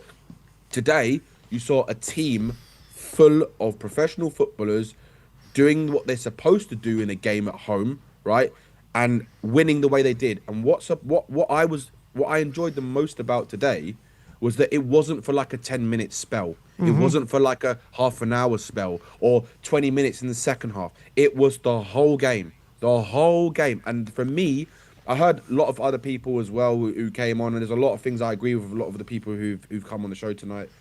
But that for me was the best performance I have seen under Thomas Frank. And 100%. I cannot get behind this notion, right, that just because it's Brentford that we should be expected to win. I'm sorry, but the Premier League is the most competitive league on the planet, right? Every team can beat every team on their day, right? If you do not give 100% on the day, you can lose that match no matter who you play, right? It goes to show even how close the Premier League is. Aston Villa are in a title race right now, right? That's how close the Premier League is. Man City are 2 points behind Arsenal. If we win one game, we go another couple of points. It's like 1 or 2 games, and the whole table shifts. Everyone can shift, right? That's how close the Premier League is. Now, for me, there was a lot of positives today. I think every single player played well today. I couldn't fault a single player, to be honest with you. I think Jed Spence played brilliantly today. There's a lot of special mentions. I think, obviously, for me, Xavi got man of the match. But I was saying to Ben, for me, it was also a close one with Richarlison, because I think Richarlison's link-up play today, I said to Ben, right, before the game, I was like, let's see how many times we lose control of the ball today. And today, it was more faultless than it wasn't, right? Richarlison especially, I haven't seen a performance like that from him for a while. Like, all-round performance. His link-up play, his getting in the box, everything. He was really, really good today. But again, I don't want to bring. I'm not a negative person, or I don't want to bring the sort of back to reality. But the problem we have is we know these players can do this, but the problem is that whether they can do it consistently over a season is another question. And that for me is why we are in the situation we're in, because we've all seen, like we saw today, these players can get up for a game and give 100% and try battle for every single second ball, every duel, everything, right? Like we did today, right? But can they do it week in, week out, especially with Frank, with the injuries we've got and with him trying to manage the Champions League as well? Frank said it himself. It's the most difficult thing he's had to deal with at this club is the injuries and managing the 2 games a week. He said it in his last press conference, right? And I think this is why I say to you, and that's why I was saying to you on the panel show the other day, Sim, is that until we have better players, better quality, right, around the squad, right, we can't keep this level of consistency, right, at this level until we have better. Because as soon as we take 1 or 2 players out, the level drops completely, right? And it's like, if Javi Simmons wasn't played today, I don't think we would have won that game. Like, the creativity that he... And I love the fact that Frank played him for 90 minutes and didn't take him off. For me, that was the I think this could be the sort of start for Xavi Simmons. And we've got to remember, he's so young as well. Look, I've always said, right, that I never wanted Thomas Frank in the first place, right? Brian knows this, right? But I also said that giving him time, I would rather give him time, right, to see what he can do, because I still believe if he gets a squad full of quality players, I think you'll see something very different with Frank. And I think the way we play today is how he would like to play for the majority of the time. I think that's what he wants. You could just tell by what he said today. He said that the players all were like connected, like as if they were all playing for the same cause today. And you could see it, because we played like a team. We played football, pass and move. We fought for everything. And that is what every Spurs fan wants to see, regardless of we win or lose or draw, right? You want to see us fight for everything, because unfortunately in the modern day football, especially in the Premier League, you have to. You can't, like, look at the biggest teams. They're like drawing to look. Arsenal lost today against Villa. Villa are a very good team. You've got who was it? Liverpool drawing 3-3, Chelsea drawing 0-0. It's like it's so inconsistent, the results of even the top teams. And also, I gotta be honest, something I didn't mention the other day is that what team is actually really playing good football in the Premier League this season? Because it's been very inconsistent from all the teams, right? The only team that's been consistent really is probably Arsenal, and even them, they're not really playing good football. They're not. They've got the most set piece goals on in the league. So it's and today showed it. They didn't really play that great today. I think in terms of playing teams, I know whose idea is to play good football. Like I think you probably have, you say City, Chelsea, Liverpool, Brighton. Yeah, but again, moments. in That's their moments. plan. Their game plan is to play good No, I football. don't mean per game. I mean over the season. That's Over the season. That's their game plan. Yeah, is to play I get that, attacking but football. they can do that, Sim, because they've got. Look at the qualities these teams have in depth, in numbers. They've got quality everywhere. They've got quality they've got so much quality that they could have a reserve team that is probably better than most Premier League teams. That's how good their quality is. Like their depth is ridiculous. City and Chelsea, yes. Brighton, Bournemouth, do they? Arsenal, I'm talking about. Yeah, Villa have got a very good squad. I think it probably is better than ours on paper, in terms of the quality they have. So look, this is why I say, like, I honestly think fans need to just chill with Thomas Frank, because I've seen things where I believe, look, it's not been consistent, and I think I get why fans get annoyed at him, but what I can see is that there are glimpses there which I feel that you give this guy like some quality sprinkled around everywhere, another like 6 or 7 like really top quality players, like the levels of like the Simmonses and the Kuduses and Muanis. You get another 6 or 7 players at that level in different positions. I think you're looking at a team that can compete with the best teams in this league and in Europe, in my opinion. And I think we just got to give him the time. I want to see. Why is it been just today that we've seen it? Like it's been very few and far between. I think we've seen it, Sim, in moments. I think we've seen it. Like I said, I think we've seen it in for 10 minutes of a game, right, or 20 minutes of a game, or one half, and then the other half is awful. Again, I think, Sim, honestly, I think it goes back to the players.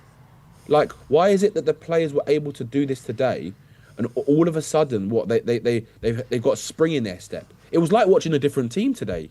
I know. It was honest. It was like watching a different team. But guess what? Thomas Frank's still the manager. Mm-hmm. So go on, Brian. No, as I say, Dave, like you said, I'll go back to a bit with what you said about Richarlison, but tie it all in. Today was the first time we got to see Javi, Kudus, Richie, and obviously, do you know what? I think Mawani, his performance is going under the radar because he didn't score the goal, or the goal he should have scored. Yeah. I thought when he came in, he's coming in as the number 1 striker till Solanke's back with us in sometime this millennia. And then he'll be there, and then maybe Richie will go out left, or we use Odegaard. I think today what you saw, and I've been impressed with Mawani. Obviously, he hasn't been amongst the goals in the Premier League, but I've loved his drive with the ball. I've loved his direct. And today, his defensively, his work rate. This is what I'm saying. His work rate. He knew he had to beat the man, so Richie could focus centrally in what he had to do. I mean, Porro linking up with, and you mentioned Porro, who today finally was like the Porro we know he can be offensively. Yes, correct. He was very everyone good today. And Javi obviously was the main benefit, or the main difference today, because obviously we'd been lacking that in the central. But I think Mawani, what he's doing out left, in dragging players along, and especially Jed, I think it was Ben that said it, down the right, we've always looked a threat. Porro, Kudus, whoever is going. But we've spoke about Udogie and Odegaard. Yeah. I think Spence today, and we've gone on about Spence and how he's not overlapping. He was overlapping. Mawani was correct. I think today the selection was bang on, but I think when we're going on back about Richarlison, Javi was obviously a huge benefactor, or the team was, because he was there to do everything. Kudus and Mawani out wide allows Richie to do what Richie needs to do. And whether people have a think he's crap, think he's good, think he can. Today he got to do what he needed to do and nothing else, and he's amongst the goals again. And do you know what, Brian? What's I agree with everything you said, and I think today, like we saw Tottenham play the ball down the left-hand side far more. And I was saying to Ben in the car, right? I think there is a bit of an issue with the squad because I think there are certain players in that squad that don't trust their teammates, and I think you can kind of see it. But today, it was like everyone trusted everyone who was on that pitch. But and I think the reason being is because you had probably one of our strongest teams that you could field at the moment, right? With in terms of, especially in the attack, we had Kudus, Xavi, Muani, and Richarlison. And Richarlison had a really good game today. That probably is our best front four, isn't it? At the moment, easy. 100%. 100% is our best front four. It's the first time we've seen that all falling together. Yeah, but also, Sorry, God, you go. I was going to say, Javi has been out the team, and for whatever reason he's been out the team, right? I think we've all seen like what he can do when he's playing with a lot better players. And what I loved about Xavi today is that, again, it's the fundamentals of football. When he got the ball, there were people around him, so he was trying to find the pockets all the time today. Like he found some lovely balls today, and that pass to Richarlison was inch perfect. Like it was inch perfect. And the goal as well, how he runs from halfway line and slots it in like that, it shows you the quality of the player, right? And he's 22 years old. Like this kid can go to the very top. Like and you can see it in his drive, like his attitude. Like he really wants it. He doesn't like it when he's not playing or and all this kind of stuff. But I think also just another thing on one of the players today. I thought Archie Gray got a special mention today because I think. I like the fact that we didn't play Paulinho because I don't think you need Paulinho in a game. Let's just say, for argument's sake, we're playing Brentford at home. Do you really need a defensive midfielder to sweep up balls, or do you need someone who can kind of do that job, which Bentancur can do, right? But you need someone who can kind of control the ball and calm it down and actually play the ball a bit more. And I thought Archie Gray today with Bentancur was a really good partnership. And I'm actually starting to enjoy a bit of Archie Gray's game. Even in the Burnley game at the beginning of the season, he looked really good. He just looks very calm, very composed on the ball. He's moving it forward as well. He's looking for the options forward. He definitely moves the ball forward a bit more than, say, Paulinho does, right? And I think it's a great occasion for him as well. And I think I just hope that he can keep getting better and better because I do think there is a talented boy in Archie Gray, especially how old is he? He's like 19, isn't he? 19 years old. Yeah. He's still such a young kid. So he's got the potential. He has definitely got the potential there. And I think I'd like to see him, Frank, kind of stick with this when we're playing teams like Brentford, like your Wolves, like your let's just say Leeds United, the teams that we want control of the football to dominate the possession and actually have forward-thinking players, right? And that's what we need. But again, I don't want to be the bearer of bad news, but as soon as we have like a Muani out, then you bring in Odebear, right? Or then you bring in someone else, or perhaps Sarr, and you lose the kind of potency because you lose the quality when those players come out. When Javi Simmons is not playing, you lose that creative quality. You lose that player who's looking forward, not the one who's passing back. And credit to the team today, because I don't remember many times today where they passed it back. I think a lot of the ball today was forward thinking. It was forward passing. They tried to move the ball quick. There were moments in the game in the first half where they slowed down and the fans were getting a bit annoyed because they'd slowed down the ball when there was moments where they could break and you're like, what are you doing? Just go for it. Like, go. You've got space. Drive. And in the second half they did that even better. They drove a lot more, and we could have won the game like 5 or 6-0. Should have done. Like, really, could have. But Danny, are you saying it was great today, but you don't think with the current set of players we're going to be able to see this kind of football consistently? I like to be proven wrong, Sim. I really would, because I would love nothing more than to see this group of players perform like that week in, week out, like every Spurs fan would. But looking at it realistically, I haven't seen any evidence that these players are going to be able to do that week in, week out. Because I'm really intrigued now to see. I know Slavia Prague is Slavia Prague in its Champions League game. It's a shame that it's not another Premier League game next, because I really would like to have seen how they would have done in the next Premier League game. And I think that the Champions League does break it up because you're going to change your team a bit and all this kind of stuff. So, look, if we can get a result against Slavia Prague, where the real test is going to be to see how they do against Nottingham Forest. Because if we go back to kind of how we were before, where we're just not really, like, we're losing control of the ball all the time, where we're not creating chances, it's not clicking like it did today.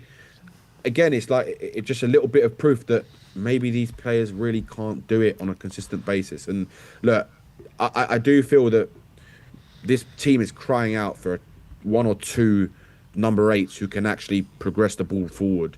Like I've said it so many times, like a Ruben Neves type player, right?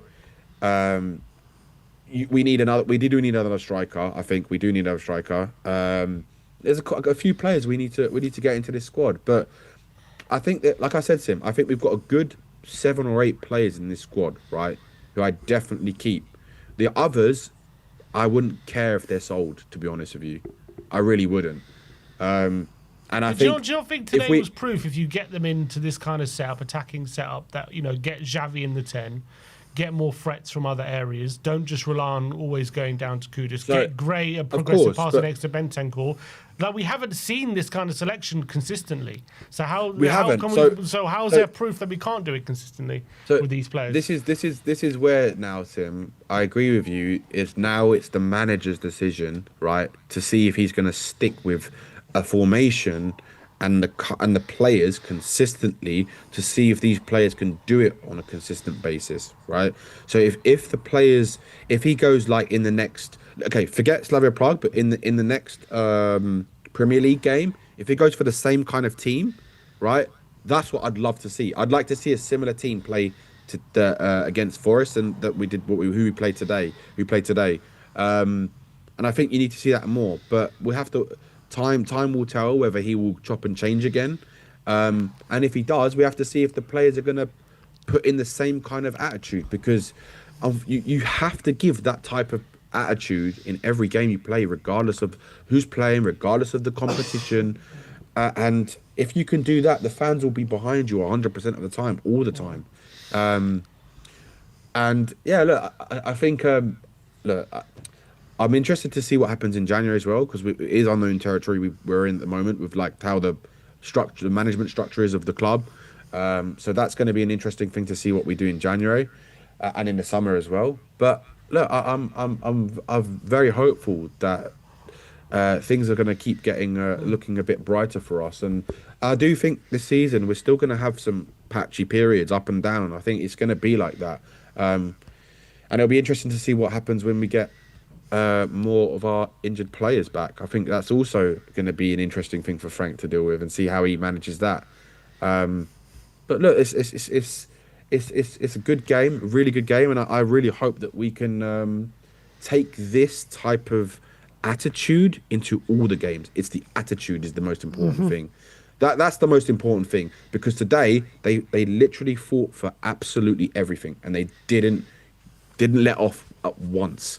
And that's what I want to see. I don't care if you lose a football match like 1-0, but playing the way you did today and creating the chances, that's how you got to play. It's like I remember. I know I'm not trying to compare under Poch, but even when we played under Poch, right, it was like every game we had like 20, 30 shots nearly, majority of the time in our prime. Right? I know we had a far superior team, but it was like even if we didn't win a game or we drew a game, we were still playing the same way all the time.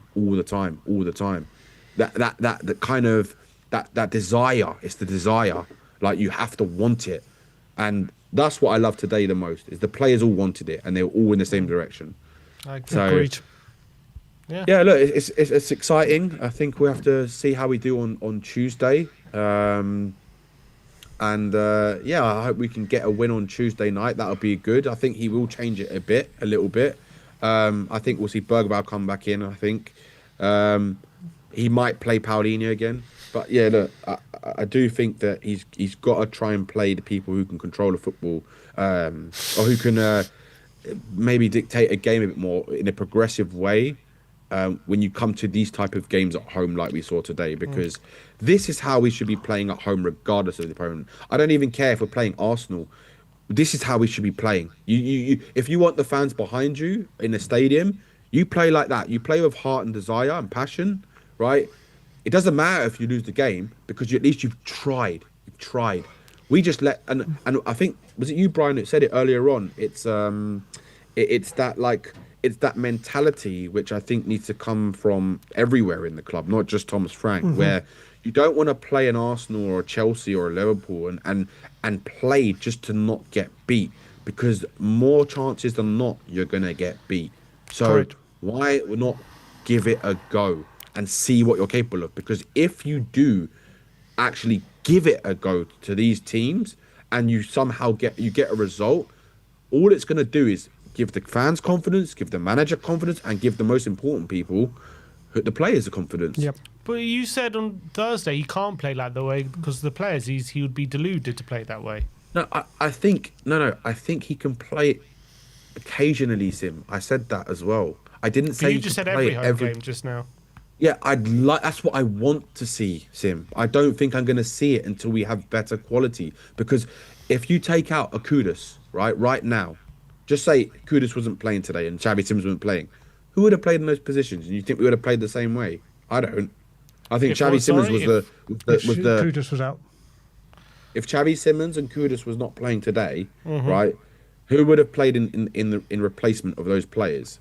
It's like the quality's not there. Johnson probably. But yeah, Bergvall and Johnson, and look at the quality levels of Bergvall and Johnson and Kudus and Xavi Simmons.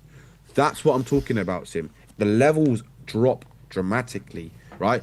Now, if you go and say you've got James Maddison to bring off the bench, or you've got a Ruben Neves to bring, or Morgan Gibbs-White to bring off the bench, then you're talking a different story, because you're talking about quality player replacement for a quality player. So that's what I'm talking about. In order for us to be challenging right at the top, right, for what we all want to see Spurs do, we need quality everywhere. And right now, I think Frank is still, and I said this to you the other day on the show, I think Frank is doing the best he can with what he's got. I do think he could do a little better if he lets him be a bit more freer, which today showed that he can. Whether or not that's the manager or the players who decided to give it their all, but he said something in the press conference where it was like they had a really good training session with how the players were, I think, connecting on was it yesterday or Thursday, and the structure of how we wanted to set up. So that's a really positive thing, and I think Frank's learning because he never managed a club like this level, and also managing 2 games a week in the Champions League. So agreed. He's not really doing a bad job if you consider like how many points we are behind Chelsea, or who is in 4th place. Like we're 3 points behind them, right? Is it 3 points? Yeah, 3 points behind for 4th place Chelsea. Yeah, that's what I mean. So like the fans are having a meltdown but we're 3 points behind Chelsea. We're having a meltdown because we can't have. Well, before today, we weren't having any shots on target. I get that, right? I understand it, but and they showed today you play a certain way, they can do it. These players. Yeah, but again, I'll say it again, it's whether or not these players can be consistent enough for him to do it more regularly than not. Because I'm not expecting these group of players to play like that every single game. You can't, right? Because also you come up against oppositions who might play a certain way or are tactically set up a certain way to stop you playing that way, right? That's how football works. But in order to have that level consistently, more so than not, you need to have better quality. And that's why I don't think that the current group of players can play more so than not like the way we did today. All right, Danny, a little running out of time, but appreciate you calling me, mate. Danny, how much longer are you over for? I'm going back on Wednesday. All right, we'll see each other before Wednesday. Yeah. Are you going to be there Tuesday? No, I've got my grandma's funeral on Tuesday. Oh, sorry to hear. So yeah, no, that's cool, man. Let's speak tomorrow, bro. Nice one, bro. We'll speak to you in a bit. Speak to you later, boys. Later. Come on, you Spurs. Come on, you Spurs. All right, that is the fan show. Oh, is that 3 hours. Where's KPV? I know, that was shocked. Absolutely shocked. No KPV. It's weird not ending. All those people that only meant to call him when we're winning. I tell you, he still thinks. Oh, don't start. Signed him for... Don't start. Don't. You say that, he'll bring in now. No, come on, call in and give it to him. Give it to him. I heard he thought we signed Kudus from Ajax. Yeah, we did. Oh, mate, we did. We did. Yeah, you're hearing this, mate, guy. 100% we did. This? Yeah, we signed Solanke from Liverpool. Let's go through the team, shall we? We signed Porro from Man City. Spence from Middlesbrough. He hasn't got a Scooby. No, I haven't got a clue. And I only come on when we're winning, so... Yeah, I don't know. I heard you. We thought we signed Spence from Forest. Yeah, I did, mate. I did, mate. All of them. What do I know? I only come on when we're winning. Brian, great day to be. Always with you a today. pleasure, Always brother. Good. We're going to be back in the studio tomorrow, where Ben's going to be back, and we'll break it down even further. And it's great to finally break down the Spurs win. But we'll see you all tomorrow. Thank you, everyone, for tuning in. All the callers, all the super chats, and all the viewers on the watch along. We'll see you guys very, very soon. Like, subscribe, and comment. And as always, come on, you Spurs!